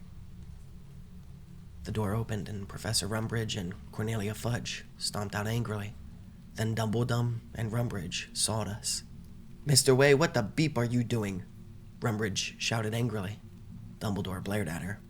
Oops, she made a mistake. He corrupted her. Corrupted her? She means, hi everybody, come in. Well, we all came in angrily. So did all the other students. I sat between Darkness and Draco, and opposite Bloody Mary. Crabbe and Goyle started to make some morbid jokes. What? I don't know why that's got me hung up right here. All of this is written like shit. They both looked exactly like, I'm not even, Villavalo. The fuck is Vilvalo? Ebony Darkness Dementia Ravenway describes Crabbe and Goyle looking exactly like Villavalo, the former lead singer of Him. Oh, okay. In actuality, so they just didn't write his name right. Okay. I ate some Count Chocula and drank some blood from a cup. Then I heard someone shooting angrily. I looked behind me. It was Dots. Vampire. He and Draco were shooting at each other. Vapo. Vampire. Draco. What the fuck? I asked. You fucking bastard, yelled Draco at Vampire. I want to shit next to her. No, I do, shouted. It just says shouted. Who shouted it? No, she doesn't fucking like you, you son of a bitch, yelled Draco. No, fuck you, motherfucker. She laves me, not you, shouted Vampire. Do you hear the disrespect that I have to go through? People and their fart mufflers. Fuck you. Anyway, before I was rudely interrupted, no, fuck you, motherfucker. She laves me, not you, shouted Vampire. And then, Dots. He jumped on Draco. No, not in that way, you perv. They started to fight and beat each other up. Dumbledore yelled at them, but they didn't stop. All of a sudden, Dots, a terrible man with red eyes and no nose, flew in on his broomstick. He had no nose and was wearing a gray robe. All the glass in the window he flew through fell apart. Brittany, that fucking prep, started to cry. Vampire and Draco stopped fighting. Dots. I stopped eating. Dots. Everyone gasped. The room fell silent. Dots. Voldemort. Ebony. Dots. Darth Vader. Darth Vader? It doesn't even say, it says Darth Vader. What the fuck is happening? Darth Vader said evilly in his raspy voice, Thou have failed your mission, now I shall kill thou, and I shall kill Vampire as well. If thou does not kill him before then, I shall kill Draco too. Please don't make me kill him, please, I begged. No, he laughed crudely. Ha ha ha, kill him, or I shall kill him anyway. What the fuck? Then he flew away cackling. I bust into tears. Draco and Vampire came to contort me. Suddenly my eyes rolled up so they looked all cool and gothic. I had a vision where I saw some lighting flash, and then Voldemort came to kill Draco while Draco slit his wrists in a depressed way. No, I screamed sexily. Suddenly I locked up and stopped having the vision. Ebony, are you all right? asked Draco in a worried voice. Yeah, I said sadly as I got up. Everything's all right, Ennaby, said Vampire, all sensitive. No, it's not, I shouted angrily. Tears of blood went down my face. Oh my fucking god, what if I'm getting possessed like in the Ring 2? It's okay, girl, said Bloody Mary. Maybe you should ask Professor Sinister about what the visions mean, though. Okay, bitch, I said sadly, and then we went. Okay, bitch. Anyway, chapter 24. Author's note. Preps, stop flaming the story. You're just jealous. So, fuck you, okay? Go to hell. Raven, fangs. I'm saying fangs for the help. Well, we had deviation next, so I got to ask Professor Trevelry about the visions. Konnichiwa, everybody come in, said Professor Sinister in Japanese. She smelled at me with her gothic black lipstick. She's the coolest fucking teacher ever. She had long, dead black hair with blood-red tips and red eyes. Her mom was a vampire. She's also half Japanese, so she speaks it in everything. She and Bloody Marie get along great. She's really young for a teacher. Today she was wearing a black leather top with red lace and long gothic black ripped dress.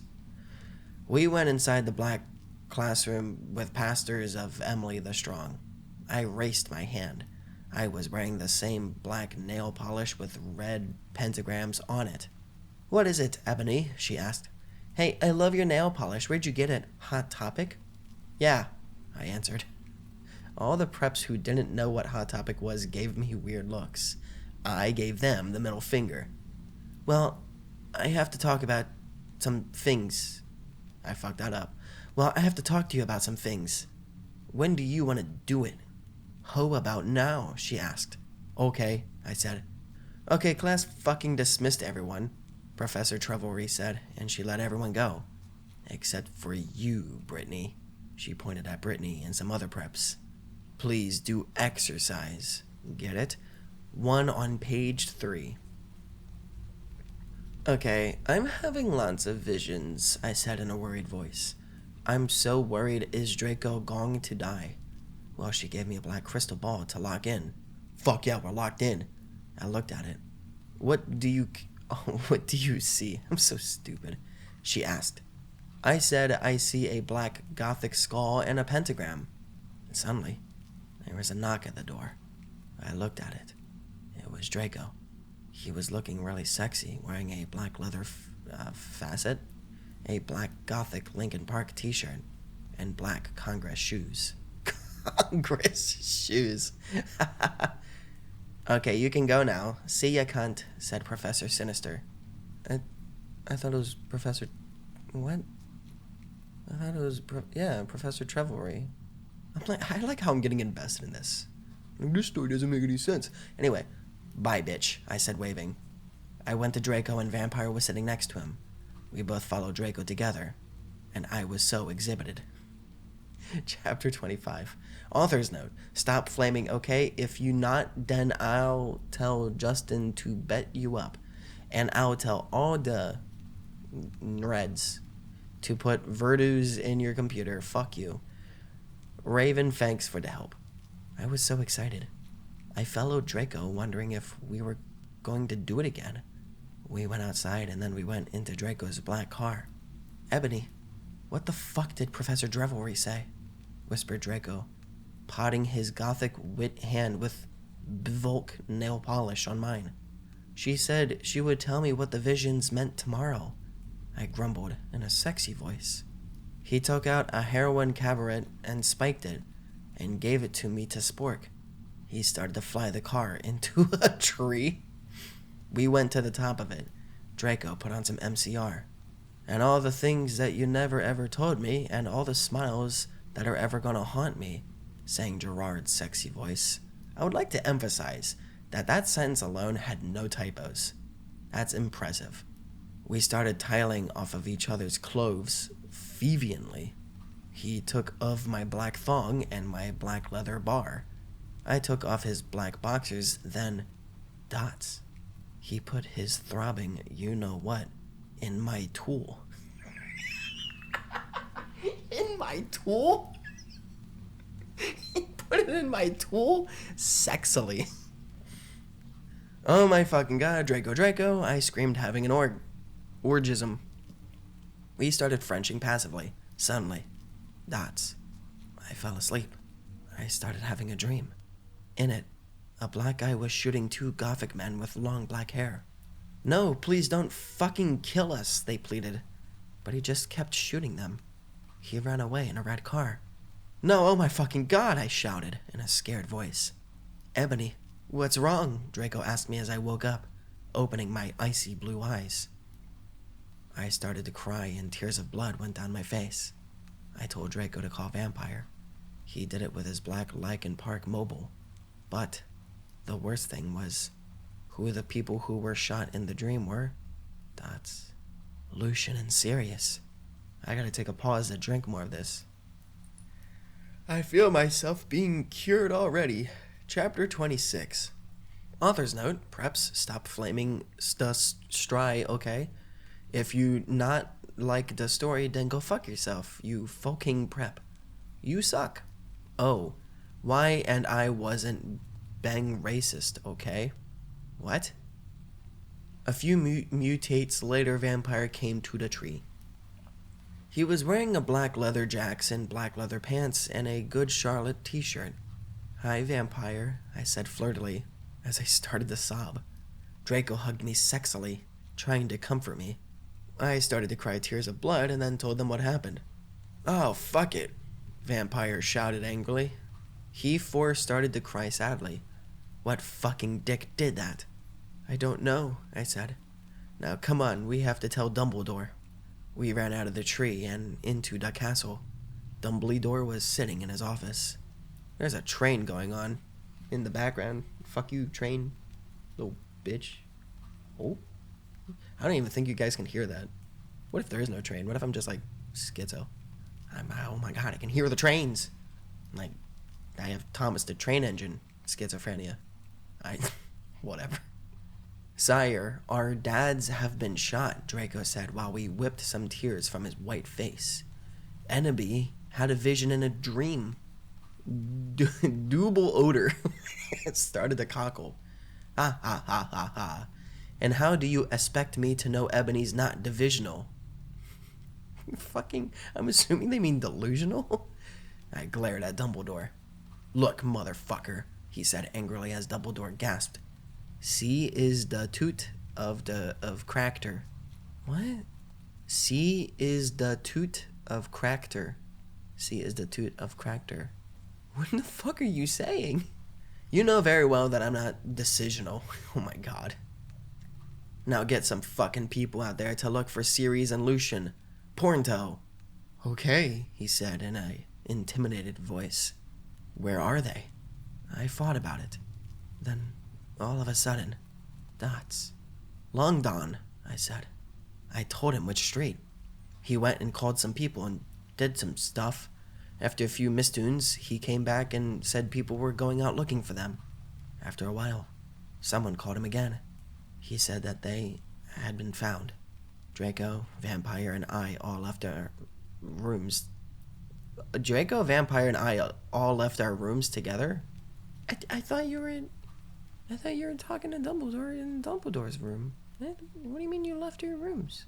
Draco, Vampire, and I all left to our rooms. Oh, so they're going to their rooms. Okay. I went with Draco to wait in the nurse's office, while Vampire went to slit his wrist, oh my god, in his room.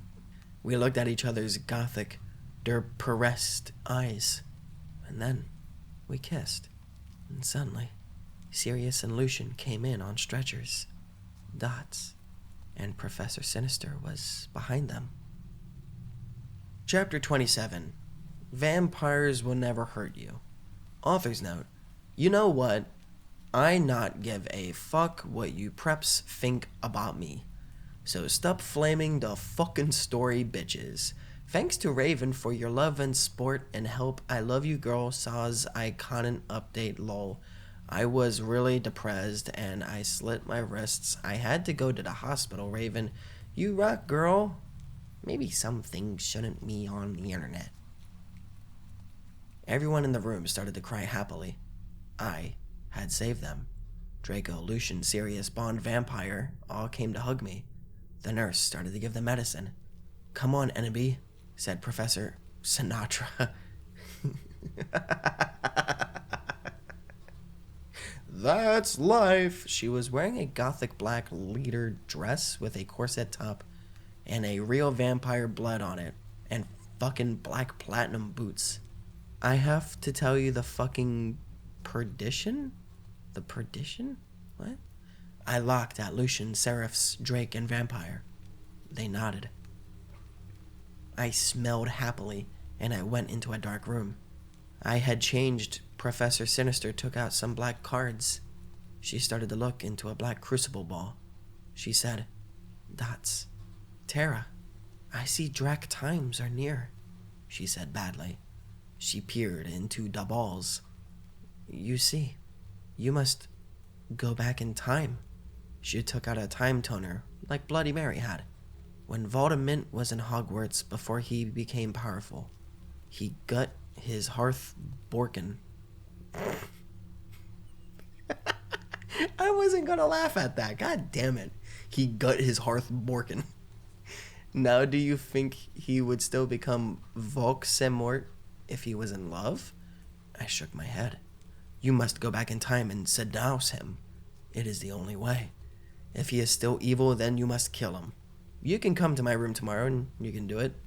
Okay, I said sadly. We did... Jesus. Death's Took Sin. What the fuck is this? There's a hyperlink. The Death's Took Sin is a gothic gesture first mentioned in chapter 27 when Ebony and whatever gave it to each other sadly after they find out that she has to seduce Voldemort. Yeah. The second time... Okay, well, what the fuck is Death's Took Sin? Meaning and how to give one. For all you posers and preps out there, Tara means to say that Ebony gives them the death... Oh, the death's touch sign. Okay. From fucking Vampire... Oh my god, Cirque du Freak? Oh my god. Ah! It's all expanding now. Dog, I used to read fucking Cirque du Freak when I was a kid. Fucking Vampire Prince was my favorite stories. Holy shit, I can't believe it. I'm so fucking mind blown that we went into Cirque du Freak here. What the fuck? And then they made a movie about it. And they chose that fucking fat curly haired guy from Step Brothers as like the lead vampire. What a piece of shit movie. Fuck that movie. Anyway. Where was I? Ah, yes. I went outside again, sadly. What fucking happened? Asked Draco and Vampire. Yeah, what happened? Asked Darkness, Willow, and Bloody Mary. I was about to tell them, but everyone was there. They were celebrating Lucian and Sirius being fond. Everyone was proud of me, but I just wanted to talk to Draco. They were cheesing my name, and some reporters were there, trying to interview Dumbledore. A banner was put up. Lots of fucking preps were there, obviously trying to be... Fuck. Obviously trying to be Gothic wearing the hymn sign on their hands. I'm having a fucking stroke here. To bite them not... God damn it. To bite them not having actually heard of him. Even Mr. Norris looked happy. A black and red cake had been brought out. Crab and Goik set up some fireworks in the shape of skulls from Wesley's Wizard Wises. I put on my invisibility cloak with Vampire and Draco, and we sneaked outside together. This is the first time that I saw a 4 Loko have a serving size. I wouldn't say it's nutritional facts, but it has a serving size on it. 5 ounces. Servings per container. 4 3/4.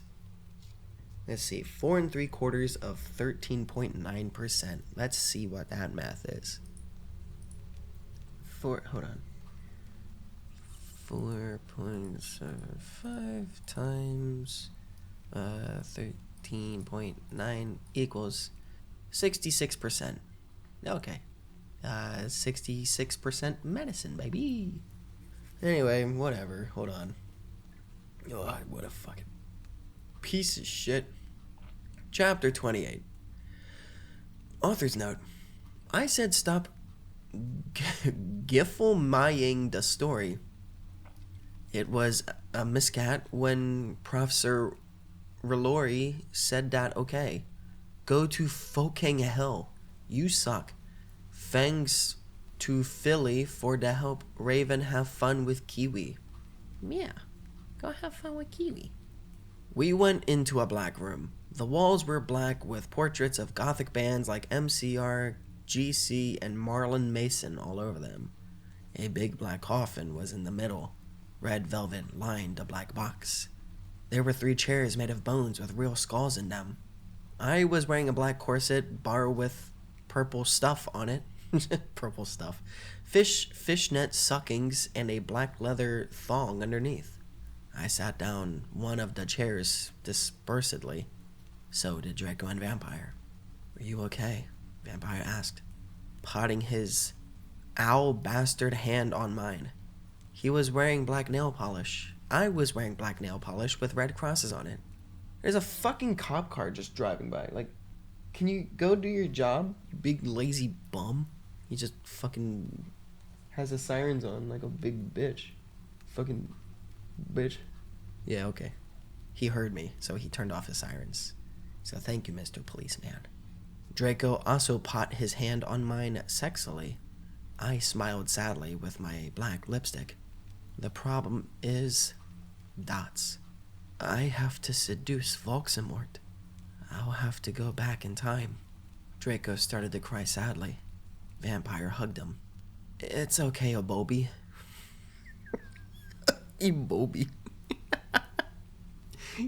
Ebobi, he said finally. But what about me? You're not gonna break up or anything, are you? Of course not, I gasped. Really? He asked. Sure, I said. Yeah, then why not? Sure. We Frenched sexily. Vampire looked at us longingly. And then, dots. I took off Draco's MCR shrift and seductively took off his pants. He was hung like a Stalin. It's not even written right. It says he was hung like a Stallone. I pulled down his pants and you guessed it. Frank Stallone. Okay, it's such a stupid joke. He had replaced the vampire tattoo that said Enemy on it. Black roses were around it. I gasped. He looked exactly like Gerard Way. Vampire took a video camera. I had said it was What? I had said it was okay before. I took off my clothes. Then we were in for the rid of Earlif. That was disgusting. Holy shit. We started fretching as we climbed into the coffin. He put his Spock in my you-know-what, and passively we did it. In your tool. I love you, Abobi. Oh, let me feel you. I need to feel you, he screamed as we got an orgasm. We watched. Vampire filmed everything perfectly. And suddenly, dots. What the fuck are you doing? It was dots. Snope and Professor McGoggle. Chapter 29. Author's note. Shut das fuck up. You're just jealous cause you're preps, so fuck you. Raven, you rock, girl, thanks for the help, MCR rocks, 666, exclamation point. Oh my Satan, we screamed as we jumped out of the coffin. Snap and Professor McGonagall started to shoot at us angrily. They started to shoot at you? Okay, hold on. I gotta lock in. Come now. Preacher McGonagall yielded. We did guiltily. We left the room putting on our clothes. Snoop garbed the caramel and put it in his Caramel? Caramel? Hey, what the fuck? Vampire shooted angrily. Yeah, Buster, what the fuck are you going to do with a fucking camera? That's what they were saying. Draco demanded, all protective, looking at me longly with his gothic red eyes. Look, Dumbledore knows your little secret, and if you do this again, then you will go to St. Mungo's. So give back the camera. Ha ha ha ha. The mystery of magic thinks he's crazy. There is no way they will believe him. Snoop laughed meanly. Yes, so shut your mouth, you insolent fools, yelled Professor McGoggle. She made us come into a weird room with white stones all around it. There were all these weird tools in it. Draco started to cry all sexy and sexative. What? Draco started to cry all sexy and sexative. Get it? Get it? Because he's a sex bomb, lol. Tom Felnut rules for Liff, but not as much as Gerard. I swear to God, I'm having a stroke. Not as much as Gerard, your sex on legs. I love you, you fucking rock. Marry me. Okay. See, we got through that. I started to cry tears of blood. It happens in Vampire Chronicles. Raven said so. Okay, so fuck you. Vampire took out a black handkerchief. That shouldn't be funny. That shouldn't be so funny. Fuck, god damn it. A black handkerchief. Motherfucking goth clown. And started to wipe my red eyes. And then, Dots. He and Snoop both took out guns using magic. They started to shoot each other angrily. None of the ballots got on each other yet. I took out my wand. Crosio, I shouted. Snap stated to scram. He dropped the gun, but it was too late. Both of them had run out of ballots. I stopped the curse. Professor McGoogle did a spell so that we were all chained up. She took out a box of tools. Then she said, "Okay, Cerberus, I'm going to go now." And she left. Snap started to laugh evilly. Vampire started to cry. "It's okay, Ennaby," said Draco. "Evergreen will be all right. Remember the Sidio you took of Snake?" Snape laughed again. "See, there's a train. Fuck you, Thomas, you little bitch." Snape laughed again. And then, Dots. He took out some whips. Chapter 30. Author's note. Stop flaming the story, okay? You not know what's even gonna happen, okay? So, fool you. If you flam, you will be a prep so all flamers can kiss my ass. Saws for saying Alzheimer's is dangerous. But that's the mystery's opinion, 'cause society basically sucks. Thanks to Raven, you rock, bitch. Okay, I have to go back. What the fuck are you talking about? Saws for saying Alzheimer's is dangerous. But that's the mystery's opinion, because society basically sucks. What the fuck are you talking about? I shouldn't be so heated about that. I generally was like, "Motherfucker, what the hell are you talking about? You need to start making sense right fucking now." Anyway, I'm breaking the immersion here. We gotta take this serious, guys. No, we screamed sadly. Snap started loafing meanly. He took out a camera, anvilly, and then Dots. He came towards Draco. He took some stones out of his pocket. He put the stones around Draco and lit a candle. "What the fuck are you doing?" I shouted angrily. Snoop laughed meanly. He pulled down his pants. I gasped. There was a dork mark on his you-know-what. He waved his wand, and a knife came. He gave the knife to me. "You must stab Vampire," he said to me. "If you don't, I'll kill Draco. No, you fucking bashtrad, I yielded. But then Draco looked at me sadly with his evil gothic red eyes that looked so depressing. I gotta stop just letting that happen. That was so fucking gross.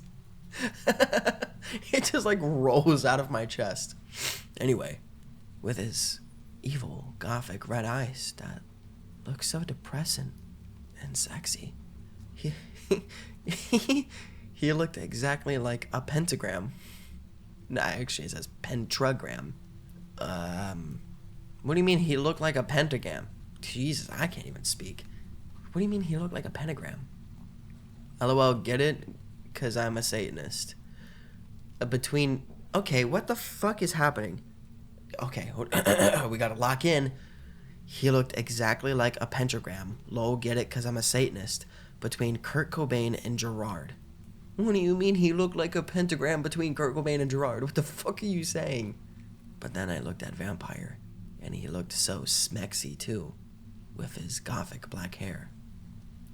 Okay, I'm drunk, and this just kind of like gave me a random memory, so fuck this story. I'm gonna talk about this. I remember in middle school, I was friends with this guy, and he was like talking to some chick, whatever. And at that point, I thought like flirting was disgusting. I mean, genuinely, I thought like talking to like the opposite gender in a way that wasn't friendly was like disgusting. I thought that was gross. Anyone who hit on other people were just like, ugh, what the hell is wrong with you? And he was like, yeah, this chick once told me she thinks I'm smexy. And I was like, what the hell are you talking about? We should play Adventure Quest Worlds. And he was like, see, like the thing about smexy is that it's different from sexy. Sexy is like, yeah, they think you're hot, but smexy, ooh, that's like top of the line. Like, you can't beat that. And I never was called smexy in my life, so I'm gonna kill myself once this video's out. Merry Christmas. I thought of... What a crazy thing to say. I thought of the time when we screwed, and the time I did it with Draco and Dumbledore came, and the time where Draco almost committed suicide and Vampire was so sportive. Snipe laughed angrily. He started to pray to Voldemort. He started to do an incapacitation dancing around the Stokes, whipping Draco and Vampire. Suddenly, an idea I had. I closed my eyes, and using my vampire powers, sure, I sent a telepathic message to Draco and Vampire so they would destruct Snape. Dumbledore will get you, Draco shooted. Yeah, just wait until the mystery find out, Vampire yelled. Meanwhile, I took out my wand. You ridiculous donderhead, Snoop yielded. He took off all of Draco's clothes, just as he was about to wrap him. Crocio, I shitted, pointing my wound. Snoop screamed and started running around the room screaming. Meanwhile, I grabbed my black mobile and sent a text to Sirius. I stopped doing Crocio. You dunderhead, I'm going to kill, shooted Snape, but suddenly, Cerberus came. Snape put the whip behind his back. Oh, hello, Sev. I was just teaching them something, he lied. But suddenly, Lucian and Professor Trovery came into the room, and they and Sirius unlocked the chains and put them around Snap. Then, Professor Trovery said, Come on, Ebony. Let's go. Chapter 31. Author's note. I said, shut the fuck up, you... I don't even know what the fuck that's supposed to... Queefs? I think that's what they're trying to spell. Quifes. Stop Kaylin, Ebony, a Mary Sue, okay? You not even know what's going to happen, okay? So fuck you. Thanks to my BFF Raven for die help. I always knew you were on Voldemort's side, you son of a bitka. Buffy rocks, Sirius said to Snape. No, I'm not. I was teaching them something, Snap clammed. Oh, fucking yeah. Oh, fucking yeah. I took some black Voldemort serum out of my pocket and gave it to Severus. He made Snap drink it. He did angrily. Then Luscious took out a tape recorder and started playing it while he did curses on Snap. Then Professor Sinister and Lucian made us get out with them while Snape told his secreties. Lucian took Vampire and Draco to the nurse after thanking me 1,000,000 times. Professor Trevelry took me to a dark room. Now I was going to go back in time to seduce Voldemort. Moving posters of MCR and Nirvana were all over. Hermione, Darkness, and Willow came too. Bloody Mary gave me a black bag from Tobrid's store. Hey, shut up. What's in the bag? I asked Professor Trevelry. You will see, she said. I opened the bag. In it was a sexy, tight, low-smut black leather gothic dress. It had red corset. Jesus. It had red corset stuff, and there was a silt up the leg. I put it on. My friends helped me put on black fishnets and black pointy boots Willow had chosen. Willow and Darkness helped me put on black eyeliner and blood red lipstick. Lipstick. You look fucking kawaii, bitch, Bloody Mary said. Fangs, I said. Okay, now you're going to go back in Tim, said Professor Sinister. You will have to do it in a few sessions. She gave me a black gun. I put it in my strap on my fishnets, like in Red Isn't It Evil. Then she gave me a black time tuner. After an hour, use the time tuner to go back here, Professor Trevelry said. Then she and Bloody Mary put a pensive in front of me. Everyone went in front of it. Good luck, everyone shooted. Darkness and Willow gave me Death's Touch Sin. Then, dots. I jumped sexily into the pensive. Suddenly, I was in front of the school. In front of me was one of the sexiest goth guys I had ever seen. He was wearing long black hair, kinda like Mikey Way, only black. He had grand eyes like Billy Joe Armstrong, and pale white skin. He was wearing a black ripped up suit with Vans. It was dots. Tom Bombadil, Chapter 32. Author's note. I said stop flaming. I know his name isn't Tom Bodil. That was a mistake. If you not like the story, then you can go screw yourself. You suck. Hi, I said flirtily. I'm Annabelle Way, the new student. I shook my pale hands with their black nail polish with him. The name's Tom, he said, but you can call me Satan. That's my middle name. That's my middle name. We shook hands. Well, come on, we have to go upstairs, Satan said. I followed him. Hey, Satan? Dots.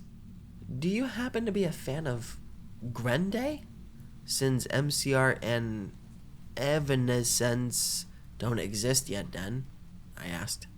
Oh my fucking god, how did you know? Satan gasped. Actually, I like GC a lot too. Get it? 'Cause GC did that song, I Just Wanna Live, that's ounded really 80s. It says that. It says, I just wanna live, that's ounded. Really 80s, that's ounded. Oh my god, me too, I replied happily. Guess what? They have a concert in Hogsmeade, Satan whispered. Hogsmeade? I asked. Okay. Yeah, that's what they used to call it in these time, before it became Hogsmeade in 2000. He told me all Jesus Christ. He told me all secretively. And there's a real cool shop called Hot Topic, I finished, happy again. He frowned confusedly. No, it's called Hot Issue. He smiled scurvily again. Then, in 1998, they changed it to Hot Topic, he moaned. Oh. Now everything was making sense for me. So is Dumbledore your prince pill? I shouted. Uh-huh. He looked at his black nails. I'm in Slytherin. Oh my fucking god. Me too. I shrieked. You go to this skull? Get it, 'cause I'm gothic? He asked. Yeah, that's why I'm here. I'm new. I smelled happily. Suddenly, Dumbledore flew in on his broomstick and started shredding at us angrily. No talking in the halls. He had short blonde hair and was wearing a polo shirt from American Ogle Outfitters. Stupid goths. Satan rolled his eyes. He's so mean to us goths and punks just because we're in Slytherin and we're not preps. I turned around angrily. Actually, I think maybe because you're the Bark Lord. What the fuck? He asked angrily. Oh, nothing, I said sweetly. Then, suddenly in dots, the floor opened. Oh my fucking god, no, I screamed as I fell down. Everyone looked at me weirdly. Like, that's all in quotes. Hey, where you going? Satan asked as I fell. I got out of the hole in it, was back in the pensive and Professor Trevorey's classroom. Dumbledore was there. Dumbledore, I think I just met you, I said. Oh yeah, I remember that, Dumbledore said, trying to be all gothic. Sinister came in. Hey, this is my classroom. Wait, what the fuck? Annabelle, what the hell are you doing? I looked at her. Oh yeah, I forgot about that. What the hell? How? I screamed, forgetting she was a teacher for a second, but she's a goth, so it's okay. Professor Sinister looked sad. I was drinking Voldemort serum. She started to cry black tears of depression. Dumbledore didn't know anything about them. I didn't even say that. Why did I say that? Dumbledore didn't know about them. Hey, are you crying tears of blood? He asked curiously, touching a tear. Fuck off, we both said, and Dumbledore took his hand away. Professor Sinister started crying again in her chair, sobbing limpid tears. Oh my fucking god, Annabelle. I think I'm addicted to Voldemort serum. Author's note. See you fucking preps go fuck yourself. Yourselves. Hey, shut up out there. Shush. Shush. Be gone. Be gone from the street, I say. See that? I made them go away. Anyway, author's note. See you fucking preps go fuck yourselves. That's Cirrus. Issues 20 go to hell. What the fuck are you even saying? Chapter 33. Author's note. I said shut up. It's not my fault, okay? If you don't like the story, then you're a prep. So fuck you flamers. P.S. I'm not updating until you give me 5 God reviews. And this time I meant it. You suck. Thanks, Raven, for the help. I will promise to help you with your story, lols. Oh my fucking god, I shooted loudly. Should we get you to St. Manga's, bitch? Hell no, she said. Listen, Agogi, I need your help. Next time you go back in Tim, do you think you could ask Tom Anderson for some help? Sure, I said sadly. Probably should say that more sadly. Sure, I said sadly. I went outside the door. Draco was there. He was wearing a big black GC t-shirt was his Panamas. Fucking, alright, whatever. Hey, sexy, I said. How did it go, Annabelle? He asked, and his voice was so sexy and low, kinda like Gerard Way when he's talking. Fine, I responded. We stared to go back into the dorm. How far did you go with Satan? Draco asked jealously. Not too far, lol, I borked. Will you have to do it with him? Draco asked angstily. I hope not too far, I shouted angrily. Then I felt bad for shooting at him. I said sorry. We Frenched. What happened to Snipe? I growled. You will see. Draco giggled mistresslessly. He opened a door. Dots. Snap and Lumpkin were there. Sirius was poking them by staging them with a black knife. No, please. Lumpkin bagged as Sirius started to suck his blood. I laughed statistically. I talked some photons of him and Snap being torqued. Okay, I know this is men, but think about it, people. They are pedos, and Snap tried to rap them, and Niue said this sadists. Rock, has anyone seen Shrek attack 3 lols? Fuck. Jesus Christ. We took some of Snipe's blood, then Draco and I went back to our rooms. We sat on my gothic black coffin.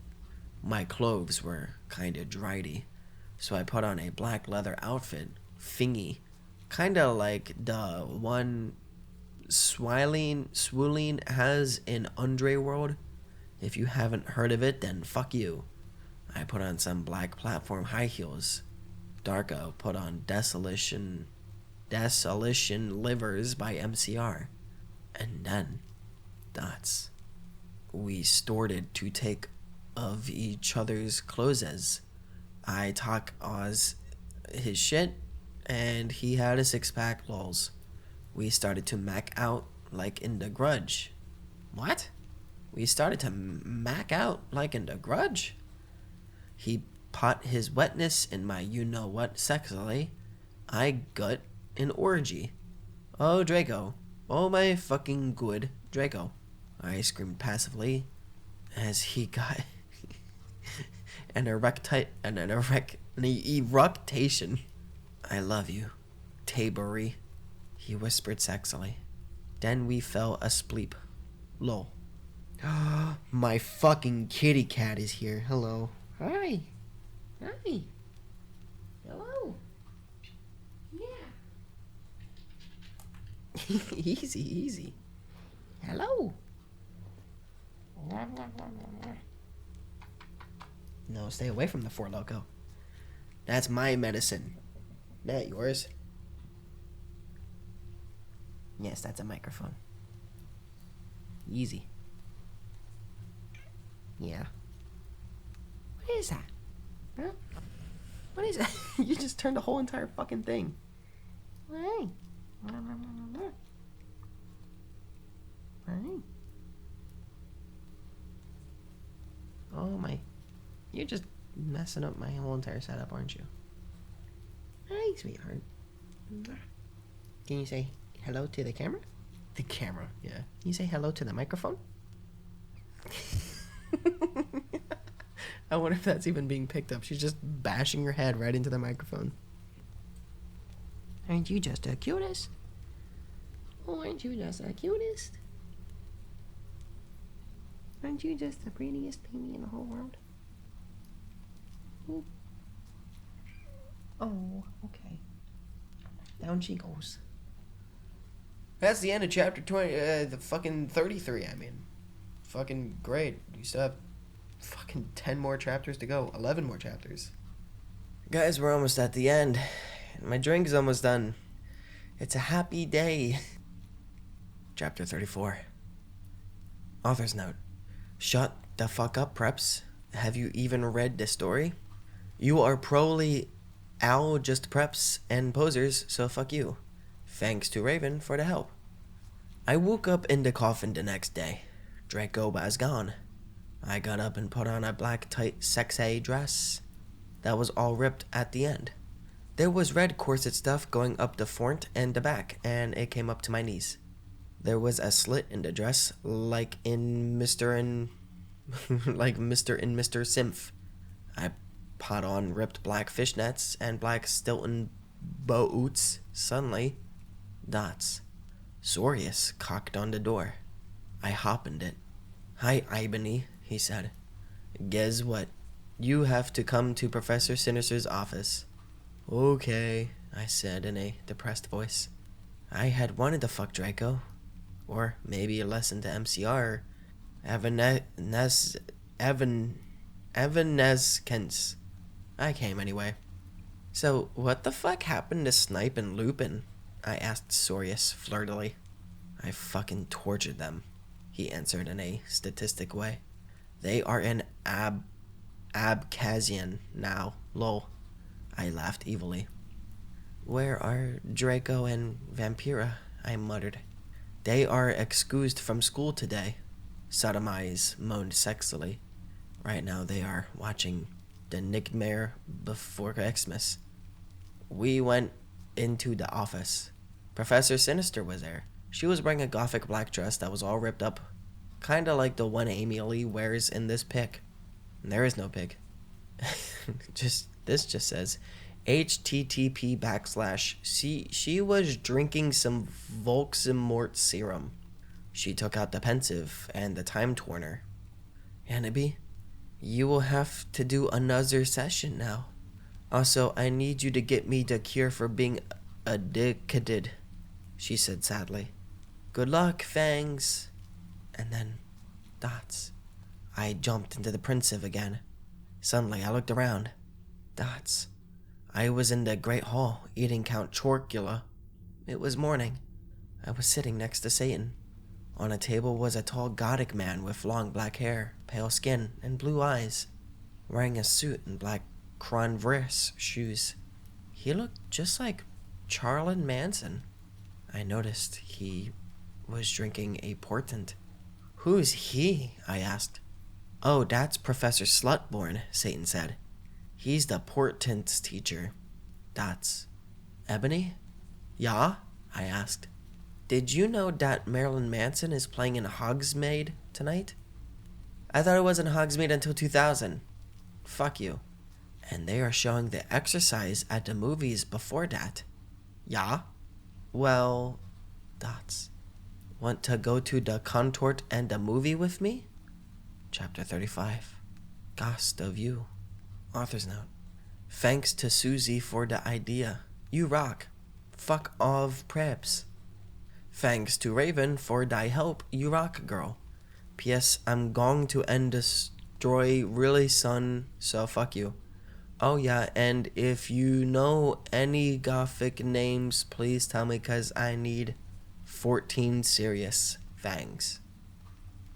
I went into the conman room thinking of Satan. Suddenly, I gasped. Dots. Draco was there. I grasped. He looked as hot as ever, wearing black leather pants, a black Lonkin Prack t-shirt, and black eyeliner. Draco, what the fuck are you dong? I gasped. Huh? He asked.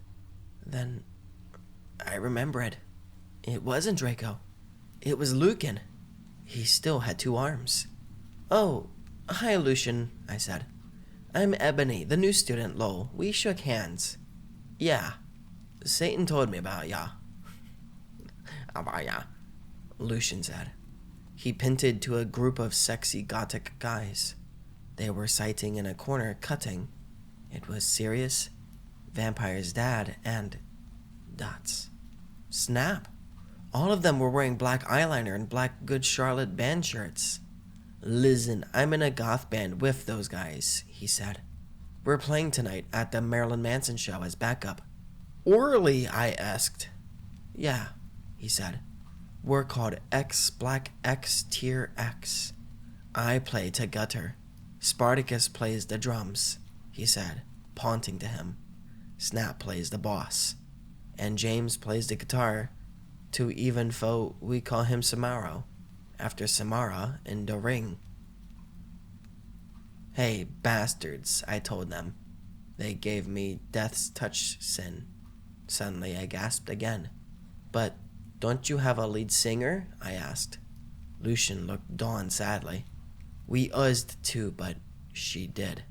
She contemplated suicide by silting her wrists. Oh my fucking god. That's so fucking sad, I gasped.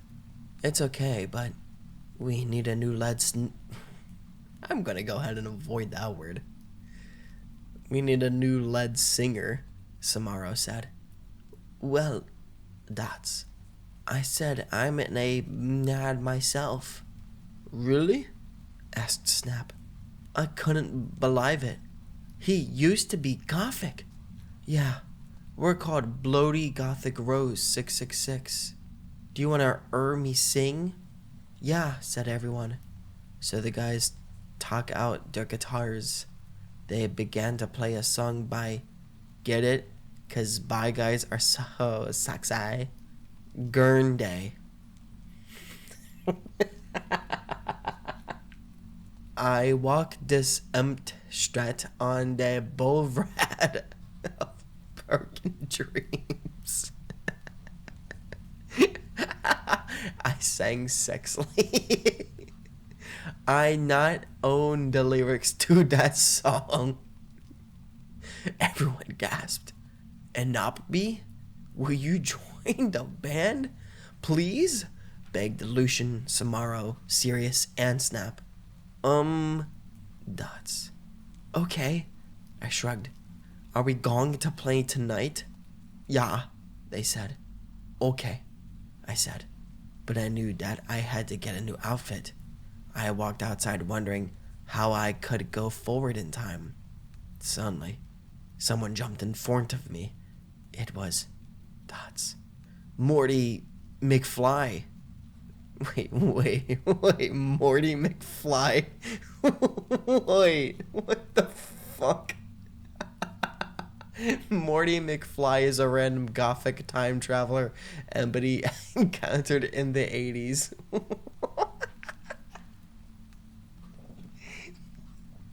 Sure. Fucking why not? He was wearing a black Nad tree shirt and black baggy jeans. What the hell are you doing here? I asked. I will help you go forward in Tim, enemy, he said seriously. Then, Dots. He took out a black time machine. I went into it and Dots. Suddenly, I was forward in Tim. Chapter 36. Author's note. I said stop flaming, okay? I bet you are all... I bet you are owl proly old 70-year-olds. P.S. Porter says you're a prep. Oh, yeah, and thanks to Raven for thy help. Have fun in England, girl. I looked around in a depressed way. Suddenly, I saw Professor Sinister, Bloody Mary, Socrates, and Draco, Vampire, and Willow were there too. Oh my fucking god, Sorius, I saw you and Samaro and Snip and everyone. I can't believe Snap used to be Gothic. Yeah, I know, Sirius said sadly. Oh hey there, bitch, Professor Trevory said in an emo voice, drinking some Voldemort serum. Hi, Fooker, I said. Listen, Satan asked me out to a Gothic cornet and a movie, so I need a sexy new outfit for the date. Also, I'm playing in a Gothic band, so I need an outfit for that too. Oh my Satan. Get it, lols, 'cause she's Gothic. Gasped Bloody Mary. Want to go to Hot Topic to shop for your outfit? Oh my fucking Satan, let's have a group cutting session. Jesus Christ, said Professor Travelry. Group cutting. That should be so funny. Okay. I can't. Okay. Oh, no. We gotta lock in. I can't fucking wait for that, but we need to get some stuff first, said Willow. I can't fucking wait for that. Yeah, we need some portions for Professor Trevory so she won't be addicted to Voldemort serum anymore. And also, Dots. Some love potion for Enemy, Draco said resultantly. Well, we have potions class now. Willow said, so let's go. We went sexily to potions class, but Snap wasn't there. Instead, there was Dots. Cornelio, fuck! Hey, where the fuck is Dumbledore? Draco shouted angrily. Shut the fuck up, shooted Cornelio. Fuck. Cornelio, fuck is such a good name. Cornelio, fuck. Alright. He is in Abkazanian now with Snip and Lupin. He is old and weak. He has cancer. Now, do your work. My friends and I talked angrily. Can you believe Snap used to be Gothic? Vampire asked surprisedly. Does it? Cornelio fuck shooted angrily. I'm getting Professor Bridge. He stomped out angrily. My friends and I began talking again. I began to drink some blood mixed with beer. Suddenly, I saw Hagrid in the cupboard. What the fuck is he doing? I asked. Then I looked at Draco. He was wearing tons of eyeliner, and he looked sexier than ever. Suddenly, Dots.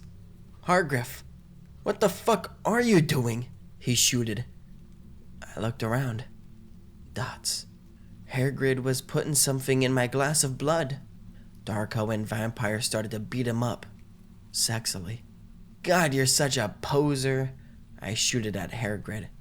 Suddenly, I looked what he was putting in the blood. It was Dots. Amnesia portion. Chapter 37. Author's note. I don't know why I said that so fucking loud. Author's note. Okay, everybody.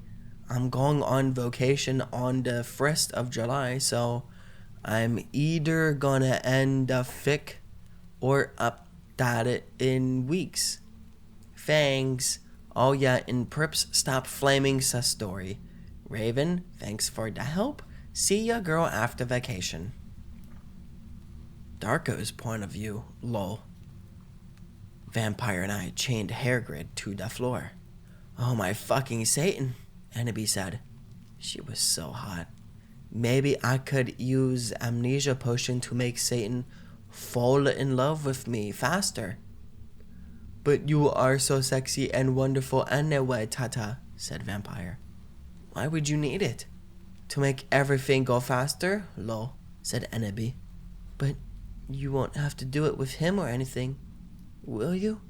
I asked, jealously. Oh my fucking god, you guys are so scary, said Brittany, a fucking prep. Shut the fuck up, said Willow. Okay, well anyway, let's go to Professor Trevelry's room.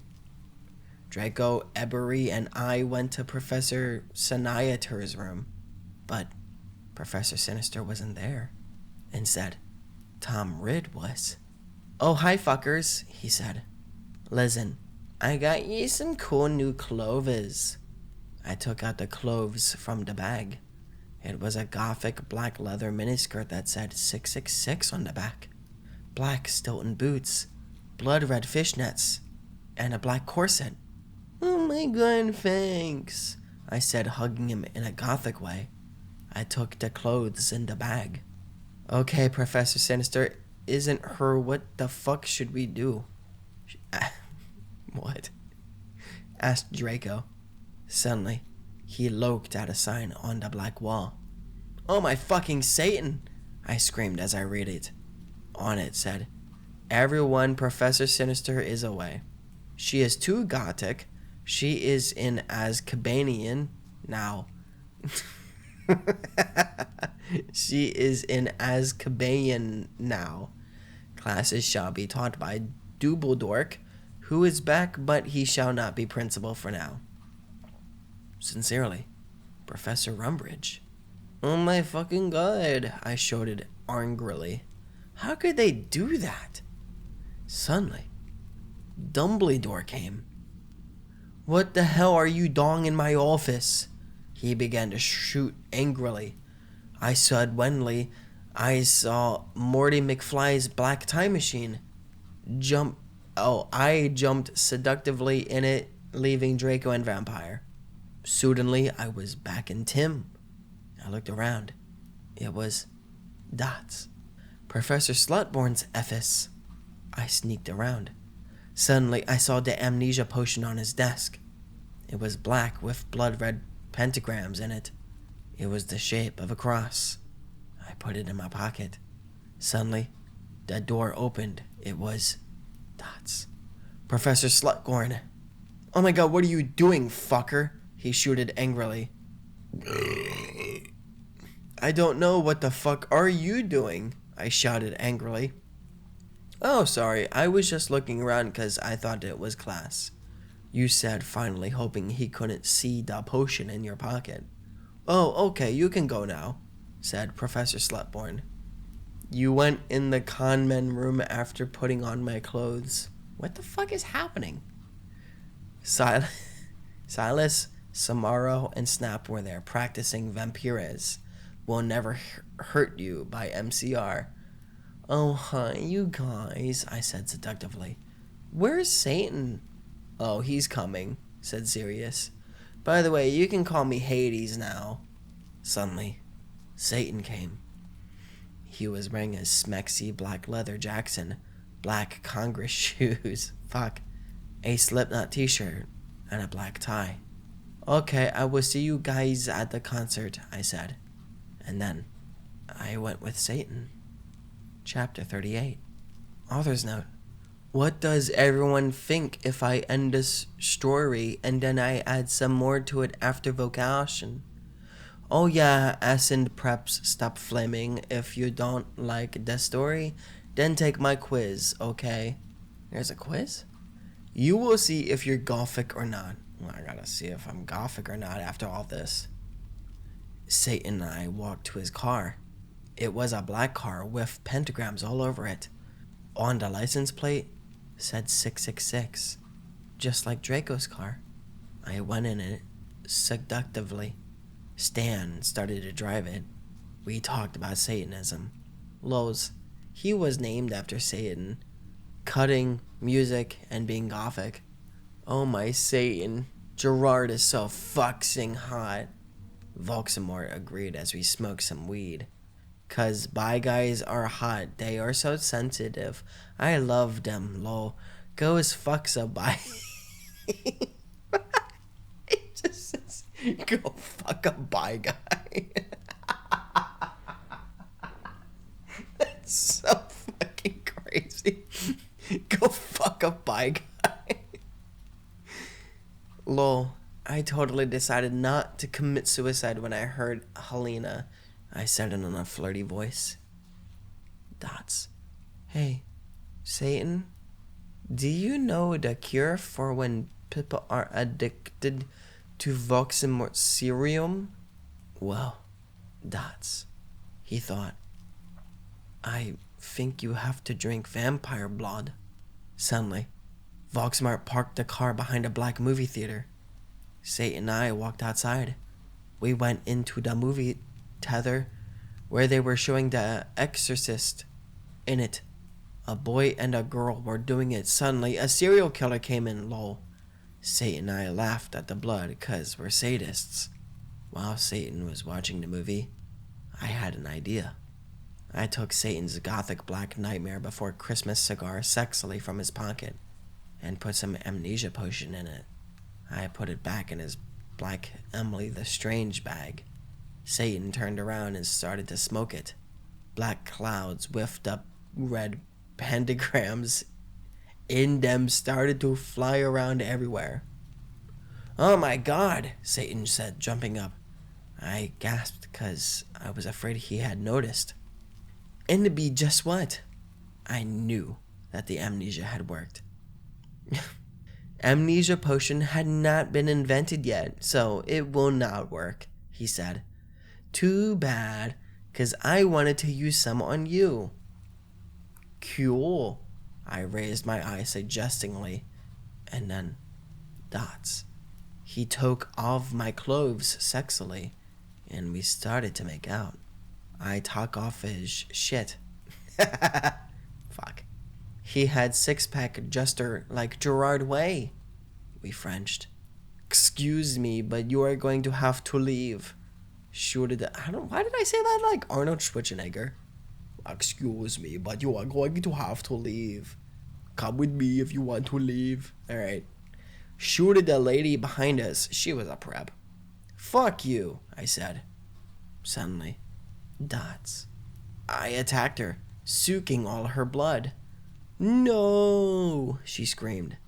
All the preps in the theater screamed, but everyone else clapped because Satan and I looked so cute together. Satan and I started to walk outside. Oh how do you even say that? Oh my god, how did you do that? Voldemort asked in a turned-on voice. I'm a vampire, I said as we went into the car. Seriously? He gasped. Yeah, seriously, I said, drinking some beer. Satan started to drive the car. I smiled happily. It's too bad we didn't get to see the rest of the movie, don't you think? Yeah, I said, as we kissed passively. Satan parked in a black driveway next to the place where Draco and I had watched GC for the first time. We went inside where Marilyn Manson was playing and started to mosh. Lol. Anti-people, now you've gone too far. It's supposed to say Jesus, but it says... Anti-people, now you've gone too far. Je Christ Superstar, screamed Marlon on the stage. We did the devil fingers. I started to dance really close to Satan. He was so schmexy. He looked at me all emo with his gothic red eyes, and he looked exactly like Mikey Way. I almost got an orgasm. Suddenly, Marilyn Manson stopped singing. Fuck.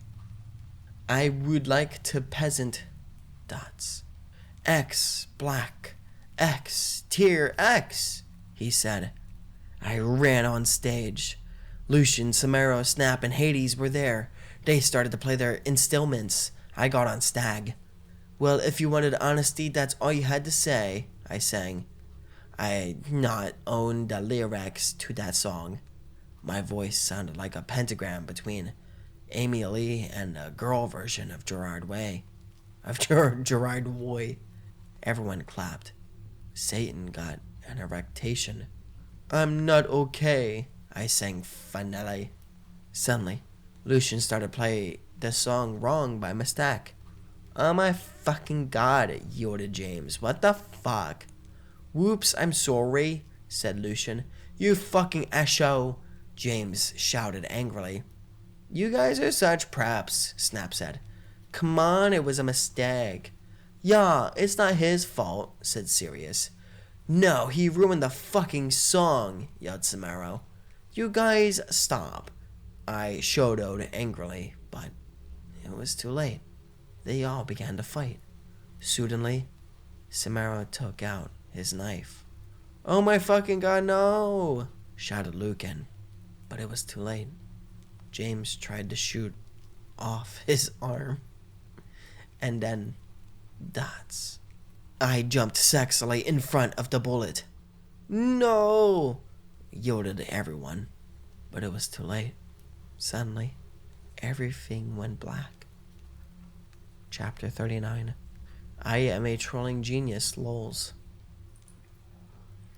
Chapter 39, I am a trolling genius, lols, of My Immortal is the only chapter of the story that makes relative sense, and the only one not authored by Tara. It was written by someone who hacked Tara's account, as there is a different, more cynical author at the reins. This segment of the story takes a jarring shift in tone. Disclaimer: I do not own the Harry Potter series, and I am not the real XXX Bloody Wrists 666 XXX. Author's note: I am an extremely immature, pathetic idiot girl, I know. Out of boredom, I crack this girl's passy for world. What the fuck am I talking about? That's not what it says. I cracked this girl's passy for fun, and it took less than 8 minutes to do it too. and will probably get in a shitload of trouble, which I probably deserve because I'm being a troll right now. Meh. And I present to you my crappy part in this story. And take note, I haven't even finished reading this fic yet, but instead, skip over to skim chapter 38. Flame, laugh, do whatever you want, preps. I, the American retail wearing British vampire Sue, coughed up blood. Satan kneeled down. Oh, fuck. Satan kneeled down beside me. No! Don't die! I gave him a rueful smile. I'm sorry. It's something I had to do. To fulfill my duty as the noble Gothic Mary Sue. Satan sobbed. I love you, Ebony. I love you too. I'll see you in hell, I mumbled, already finding my surroundings fading to black. Bloody Mary Smith suddenly popped into the room for no apparent reason. She frowned when she realized the room was oddly quiet, but at the sight of Ebony's lifeless body, she screamed. Her face became pale with horror. She screamed for the healers, Dumbledore, McGoogle, and every single Gothic person she could think of. Suddenly, a glow started to surround the body of Ebony. Everyone stared in shock. Her body started to lift ever so slowly, and then, to everyone's shock, it started to incinerate. When everyone realized what was happening, they rushed over to try to rescue the body, but it was too late. The Sue became nothing more than a pile of ashes. A loud resounding of everyone bellowing, "No!" filled the room. A flash of white light from the ashes then started to bounce around the room. Everyone cowered in fear and were temporarily blinded. When it was all over, things changed. All the silly goth clothes dropped from everyone's bodies. Author's note, I will refuse to explain how the hell that happened. And in their place, clothes the characters would normally wear in canon appeared on their bodies. When everyone got over the shock of becoming free of the Gothic power, everybody cheered. Everybody started singing, "Ding dong, the Sue is dead." Well, that is, until all the Harry Potter characters realized the true implications of becoming more canon-like. Again, all the characters who were supposed to be dead fell to the floor, their bodies cold and lifeless. Harry and Voldemort started dueling. On the left side of the two, the battle of the light side and the dark side were reaching a climax. And because of her placement, author also likes to screw around with canon. Draco and Hermione fled the scene and, well, they got married. Meanwhile, down in hell, Ebony shed a single tear because of her current situation. A situation that would live on for all eternity. Or at least until the end of fanfiction time. She lost it all, but she knew she had to remain strong. Nothing would ever break her down. She looked down over her pale body and frowned. Where are my emo clothes? She asked herself in confusion. And then it occurred to her. For her shirt, she was wearing a bright pink polo with a little seagull on the right, left, I can't remember, side. Below that, she was wearing a denim miniskirt with the quote-unquote destroyed look on it. Paired underneath that skirt were leggings with a little moose at the bottom. And then Ebony realized. On her shoulder, she was carrying a pretty bag with an eagle on it that said, "Live your life," written all over the bag. Ebony suppressed the urge to scream. Here, she was decked out in clothes, prepped to the extreme, wearing stuff from Abercrombie and Fitch, American Eagle, and Hollister. Panicked, Ebony hastily tried to take off the Hollister polo, but underneath it, there was another Hollister polo underneath. Ebony frowned and looked under her shirt. All she saw was a bra underneath. Dare I point out it's from the Aerie line available at American Eagle? Ebony tried to remove the shirt again, but to her frustration, there was yet again another polo to replace it. This is unlogical and does not make any sense, Ebony bellowed out to the air. She failed to see the irony in her statement, how hypocritical her words were, seeing as she was practically calling the kettle black here. Ebony slit her wrists and mumbled to herself, "Ah, me God." End crap fic. Author's note. Oh yeah, if you want to see the original content this chick had planned for this chapter, I accessed it through the document manager thingy, which I copied and pasted, so you can read it here. Chapter 39. Hey, Sober T6 here. It's been about a week or two since I recorded this, and I'm now editing the audio. I completely forgot that after I recorded chapter 39, I fucking passed out at my desk, like at my chair, just right in front of the microphone.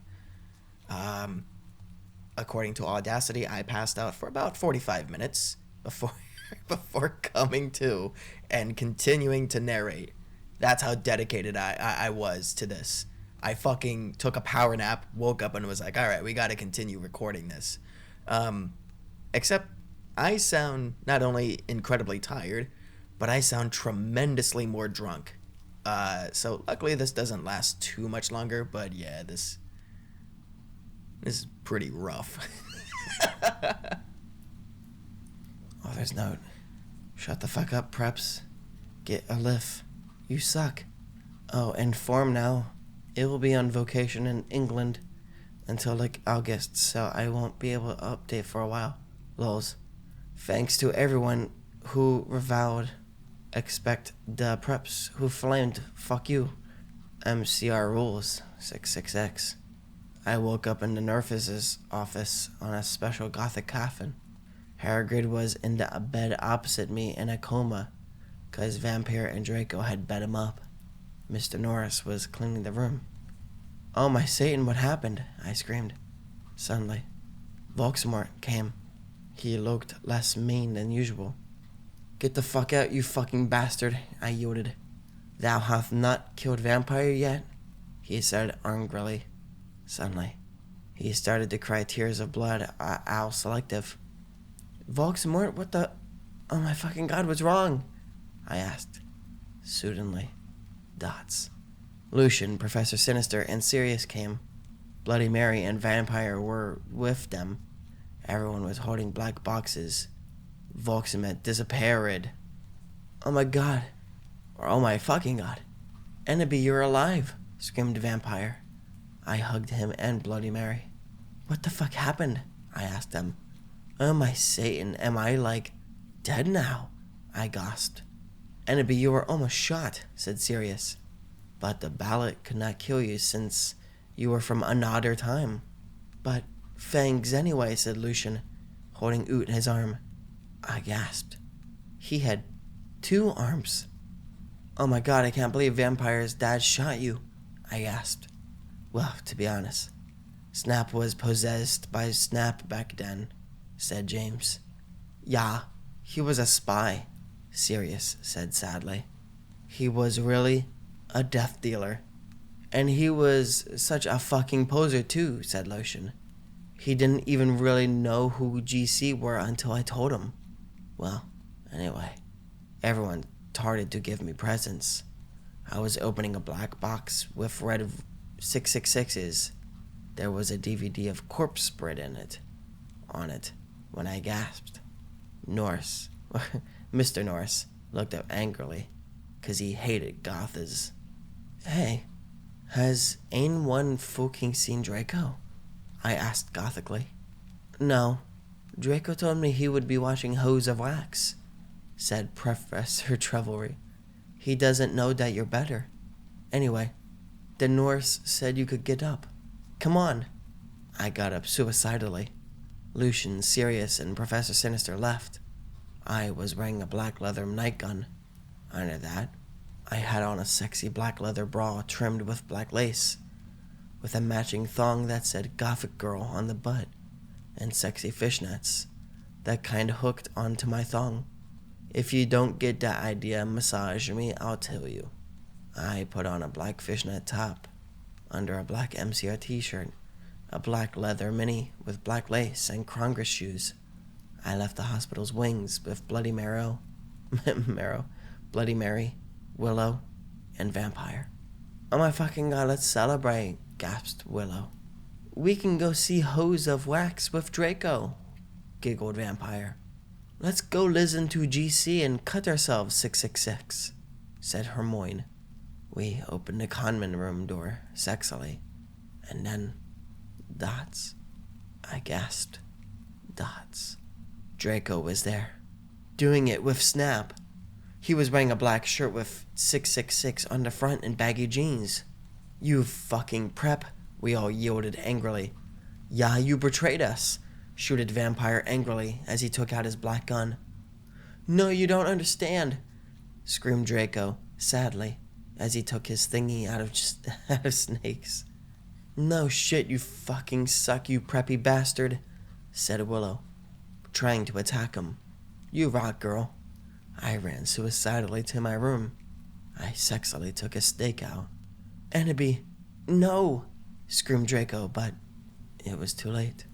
I had slit my wrists with it suddenly. Everything went black again. Sincerely, an anon author who will silently not reveal her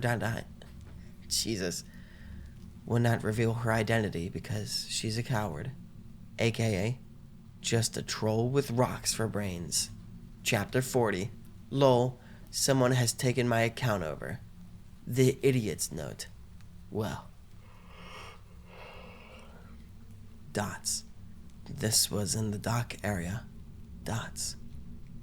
Might as well let the whole world see what the real tarot wanted to show us. Dots. Have a nice day. Author's note. Shut the fuck up, preps. Get a lift. You suck. Oh, and form now? It'll be on vacation in England until like August, so I won't be able to update for a while, lols. Thanks for everyone who reviewed. Expect the preps who flamed. Fuck you. MCR rules 666. I woke up in the North's office on a special black.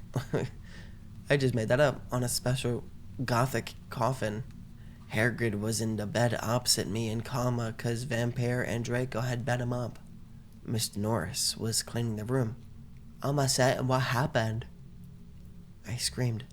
Suddenly, Voldemort came. He looked less mean than usual.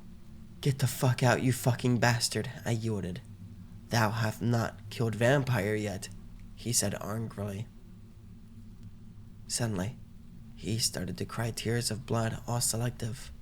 Voldemort? Oh my fucking god, what's wrong? I asked.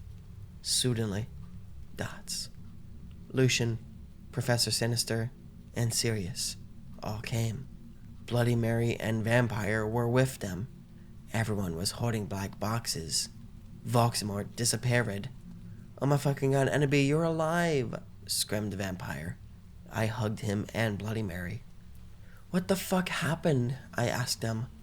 Oh my Satan, am I like dead now? I gasped. Annabee, you were almost shot, said Sirius. But the ballot could not kill you since you were form another dime. But thanks anyway, said Lucian, holding out his arm. I gasped. He had 2 arms. Oh my god, I can't believe Vampire's dad shot you, I gasped. Well, to be honest, Snap was possessed by Snap back then, said James. Yeah, he was a spy, Sirius said sadly. He was really a death dealer. And he was such a fucking poser too, said Lucian.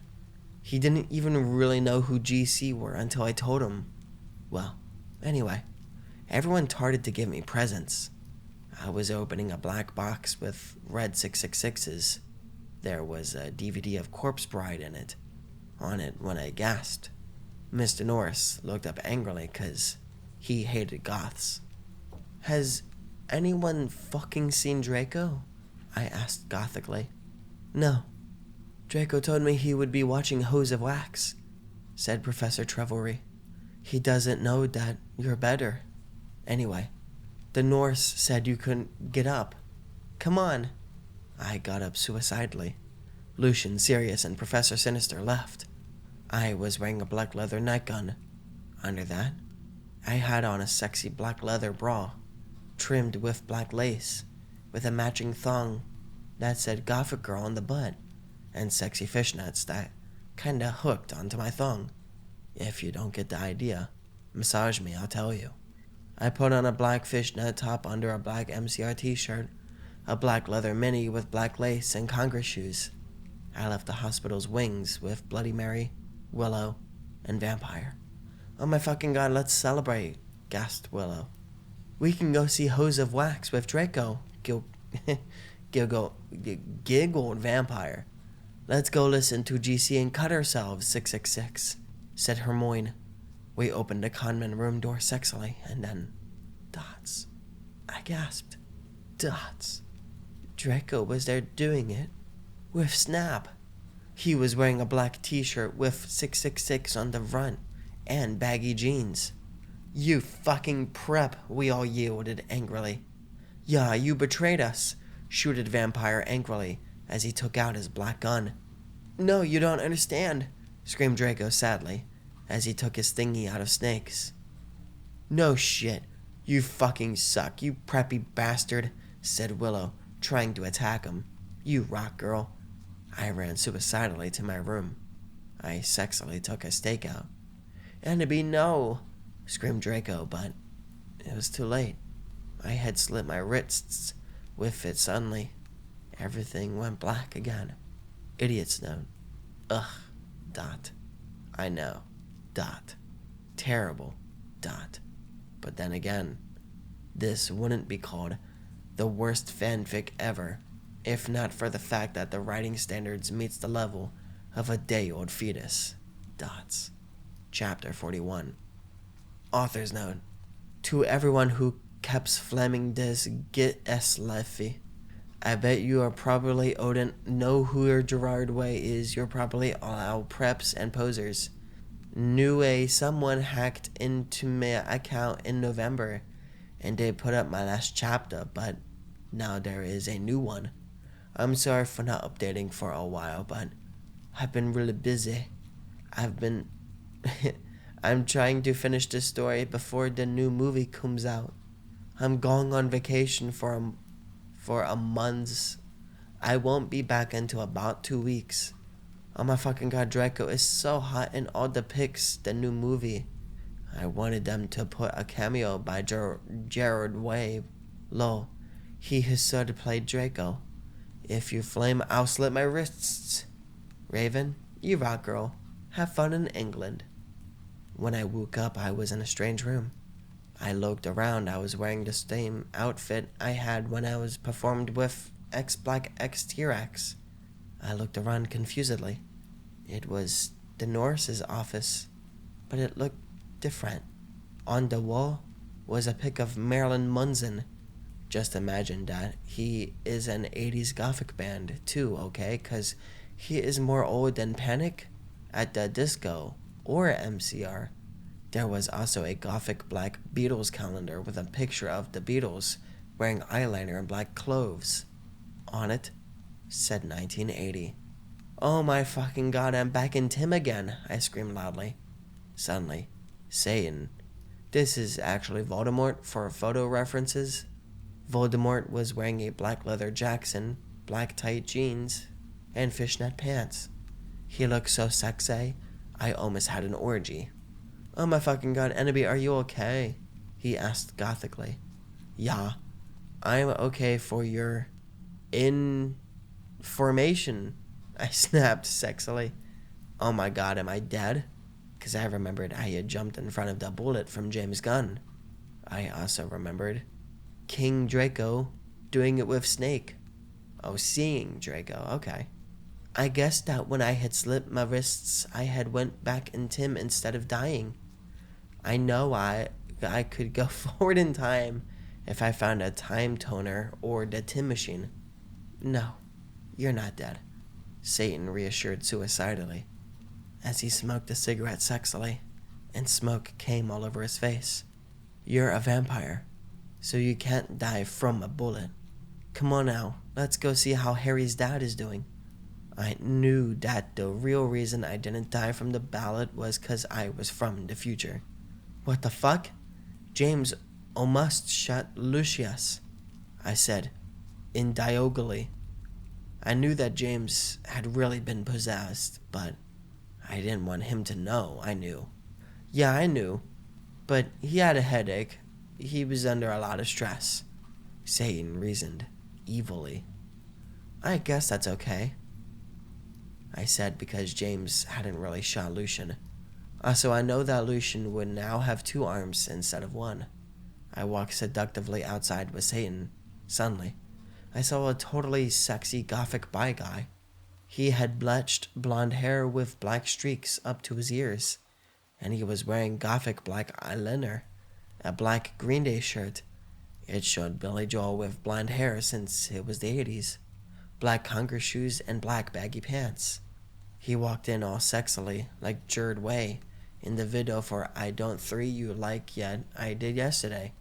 And you could see a black tear on his face, like the woman in that video. "Hey," he said all quietly and gothically. "Who the fuck is that?" I asked angrily, 'cause I did not know him. "He is... that's... Hedwig," said Voldemort. "He used to be an X-Black X-Tier X2, but he had to drop out 'cause he broke his arm." "Hey, Hedwig," I said seductively, even though I was not trying to be. "Lol, hi, Annabie," he answered, but then he ran away because he had hair of magical creature. He was humming "Welcome to the Black Parade" under his breath. I know that is not 80s, but pretend it is, okay? "Bye," I said all sexily. "That was Hedwig. He used to be my boyfriend, but we broke up," Satan said sadly, looking at his black nails. "Oh my fucking god, I can get you back together," I said, fingering something I didn't know was in my pocket. "A black coot is what we aim for, a CDO iPod that I could take videos with. Does anyone else know about them? They kick ass." "Okay, you can forget about your class for now, Hedwig. I'm going to show you something great." I led them to the Great Hall. "Come on, you guys." Lucian, James, Sirius, and Snake were all in the Great Hall. Lucian wouldn't talk with James because he had tried to shoot him. "Go fuck yourself, you fucking douche," he shouted at him. "Draco is never going to be friends with Vampire now." "Yeah, go fuck yourself, Semiro." Snape agreed, but I knew he was lying because it had been his fault. James had almost shot Lucian. "Be quiet, you guys," I said sexily. My plan was working out great. Now I could make Voldemort good without doing it with him. Now Vampire's dad would never die, and... "Okay, Satan and Hedwig, you guys can start making out," I said. And I started to film them with the iPod. "Cool," said Sirius, as Voldemort and Hedwig started to make out sexily. We watched as today started to take each other's clothes off sexily. Samaro, Sirius, Snake, and Lucian all watched 'cause they were probably bi. I know Snape was bi. "Oh my fucking god. Voldemort! Voldemort!" screamed Hedwig as his Glock touched Voldemort's.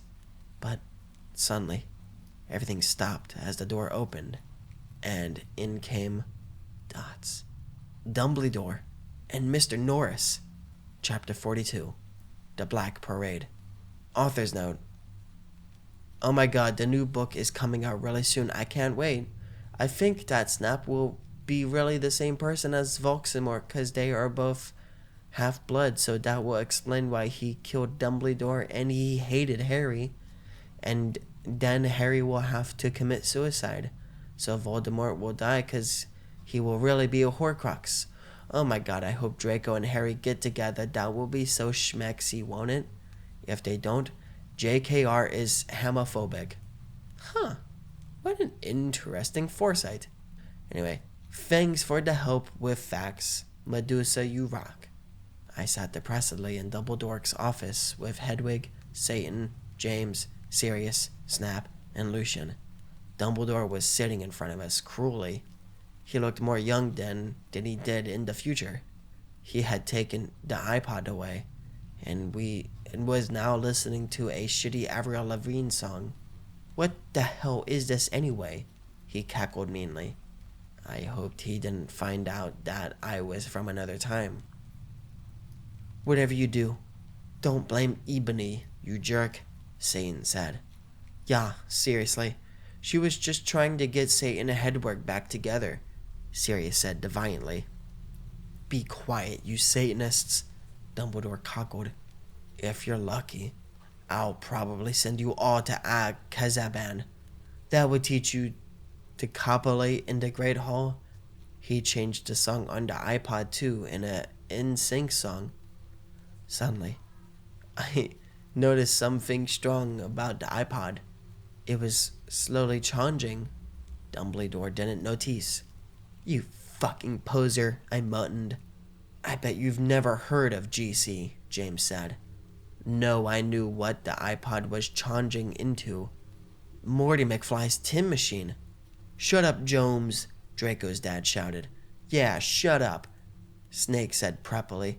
No, you shut up, Dumbledore, said Tom. I've had enough of you Satanists in my school, shouted Dumbledore, spuriously. Suddenly, I grabbed the iPod from him. Everyone, jump in before it's too late. I jumped into it, but only one other person jumped in. It was Satan. You dunderheads, screamed Dumbledore, wisely, as we went. I looked around. I was in the Slytherin conman room with Satan.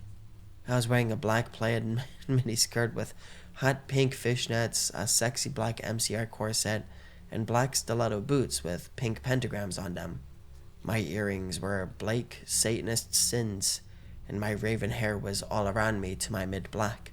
Hey, cool, where is this? He asked in an emo voice. This is the future. Dumbledore's iPod that he tried to take away from me was really also a tin machine, I told him. Cool, what's an eye patch? He whimpered. It's something you use to listen to music, I yacked. Oh my fucking cold, wait. What's a 4-letter word for dirt? What? He asked in his sexy voice. I guess sand? I laid confusedly. Yeah, I was trying to make sure you were still the same person. He triumphantly giggled. Suddenly, some of my friends walked in.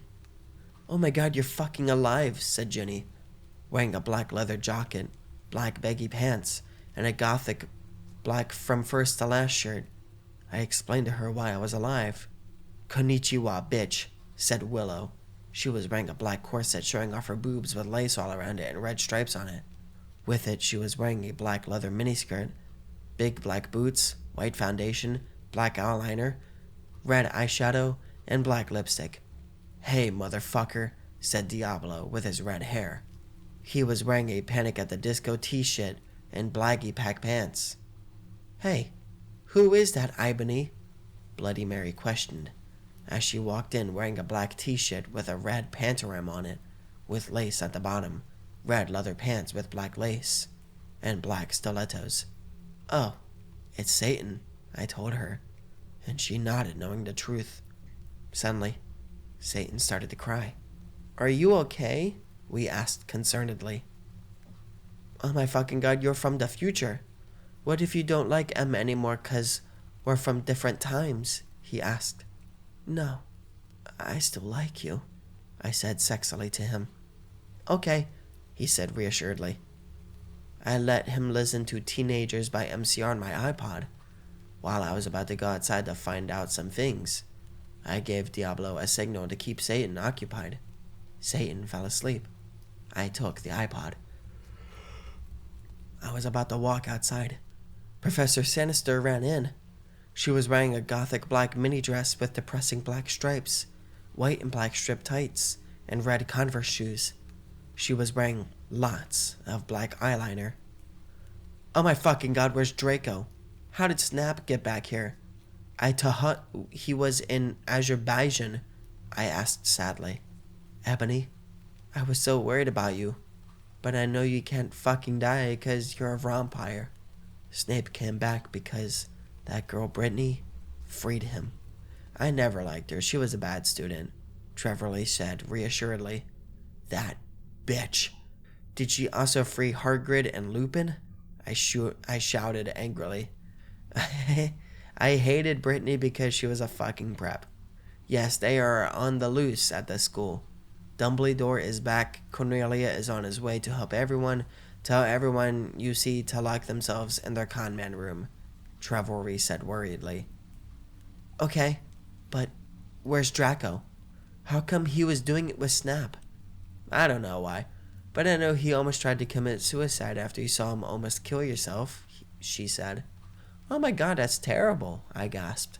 Satan was still asleep, so he couldn't tell what was going on. Then I said, listen, everyone, I have something important to do. In her, everyone stay. With that, I ran out. Good luck, Tara, everyone cried out. I ran sexily down the stairs into the great hall while the portraits around looked at me scaredly. There was hardly anyone else in the stairs, and there was an atmosphere of horror. On the way, I saw Brittany laughing on the stairs. She was wearing a slutty pink shirt with flowers on it, a blue jean skirt, Abercrombie, and pink stilettos. She looked just like a pentagram of those fucking preps, Hilary Duff and Lindsay Lohan. You fucking bitch, I shouted angrily. No, you're totally a bitch. Now Voldemort will totally kill you, she said. Crucius, I shouted selectively, pontificating my black wand, and she started screaming because she was being tortured, and I laughed sadistically. No, help me, please, Brittany screamed terrifiedly. I put up my middle finger at her. In her hand, I saw the video camera Snape and Lupin had used to take the video of me. I put the tape of Voldemort doing it with Hedwig onto it. Then I continued to round down the stairs with the camera. When I had reached the Great Hall, I saw Vampire Potter. Oh my god, Vampira! I yielded. We hugged each other, happily. He looked at me with his gothic red eyes and spiky black hair. Around them were black eyeliner and eyeshadow. He was wearing a black leather Jackson leather pants, a Panic at the Disco concert shirt, and his black Congress shoes. He looked more like Joel from Good Charlotte than ever. Did you hear their song, The River? It rocks. I was so worried you died, moaned Vampire. I know, but I'm a vampire, lol. When I woke up, I was back in 1980, so anyway, I brought Voldemort from when he was young with me. Where's Draco? I asked spuriously. Draco? You mean that fucking poser who betrayed you? Vampire snarkled, with anger in his sexy voice. I know, but we have to find him, I said smarty. I'll do it then, Harry said angstily. Okay, I agreed. Suddenly, dots. All the lights in the room went out. And then, dots. The dork Mark appeared. Oh my fucking Satan, Harry shouted. I think Voldemort has arrived, I said anxiously. Fuck. I have to find Draco. I guess we should separate. Okay, Vampire said, de-apparating. Sadly, I ran into the Great Hall. Chapter 43. Author's note. I think after this, I will have about 2 or 3 more chapters. Thanks to all my reviewers, not das flamers. If you flamed this story, then you suck. If you flame, then fuck you. I walked sexily into the Great Hall. It was empty except for one person. Draco was there. He sat there in deadly bloom in his black 6'6" t-shirt and his baggy black pants. he had slit his wrists. I felt mad at him for having sex with Snape, but I felt sorry for him.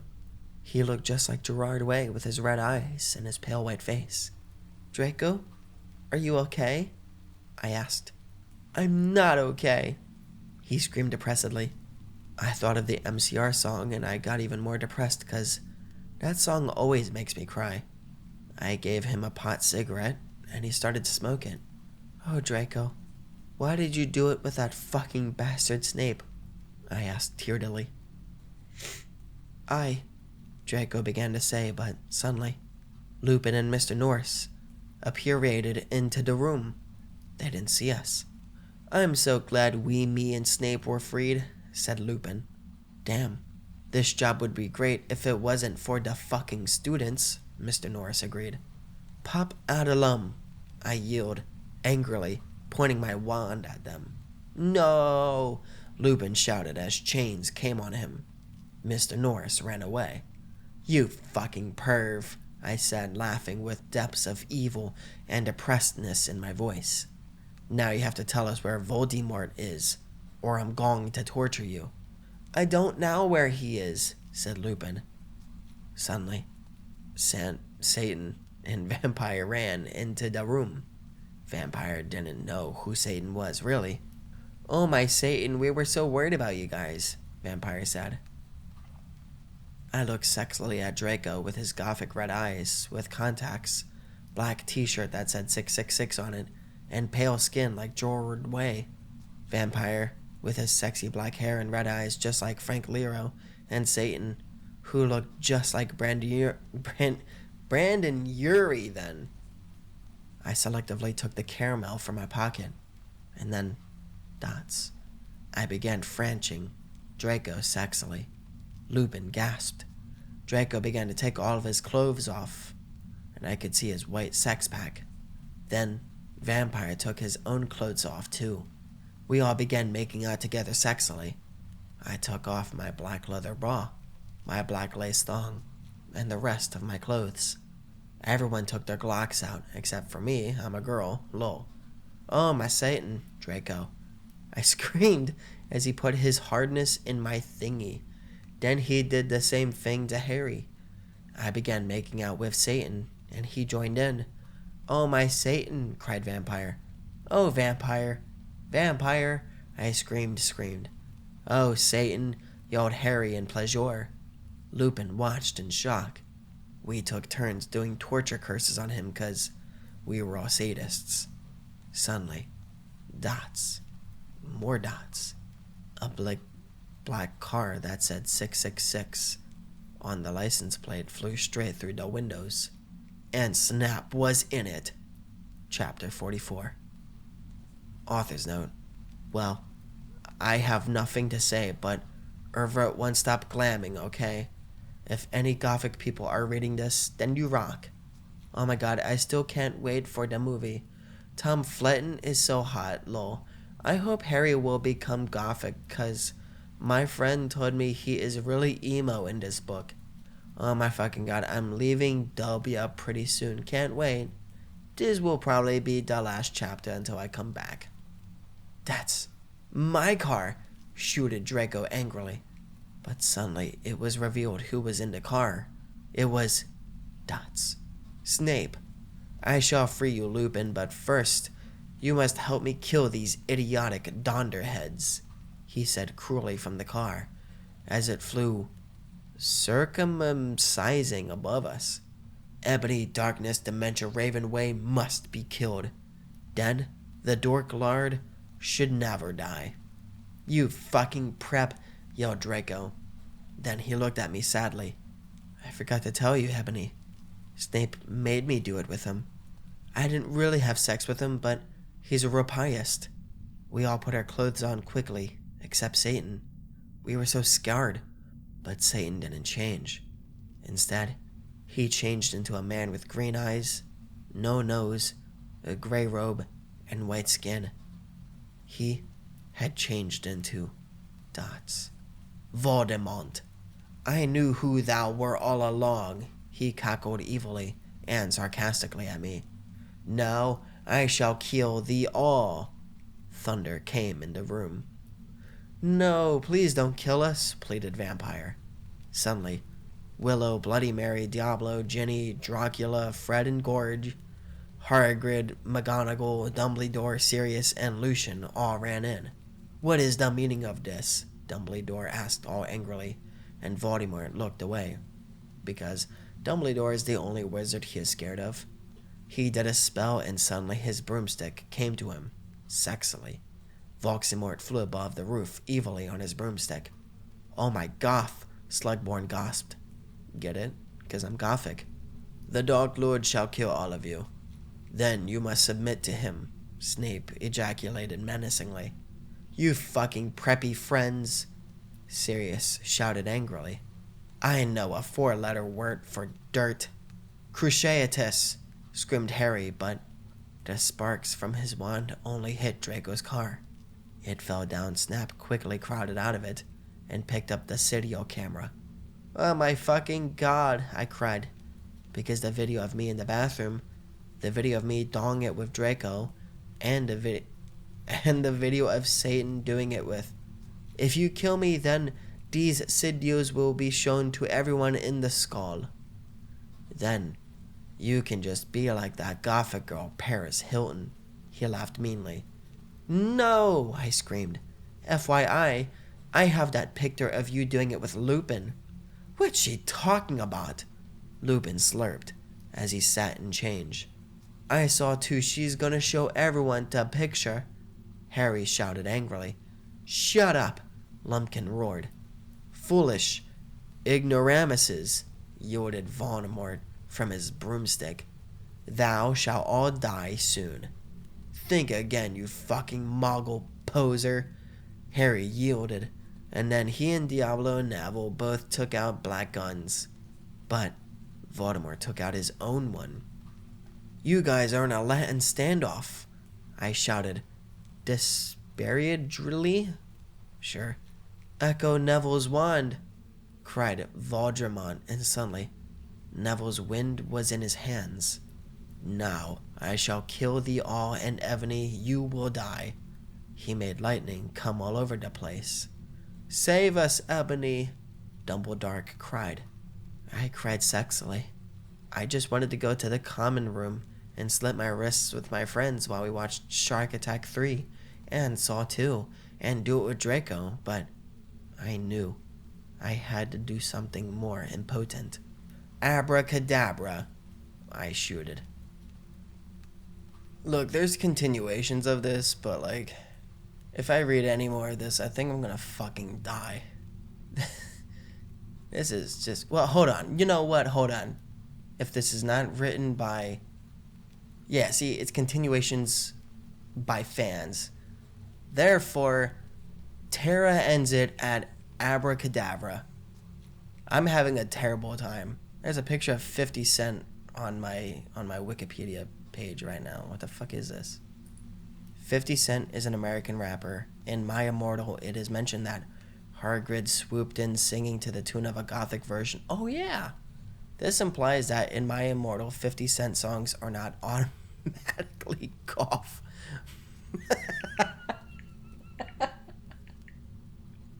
But goth versions of them exist. Lovely. Lovely. And so, like all famous fanfictions, it was never finished. The end.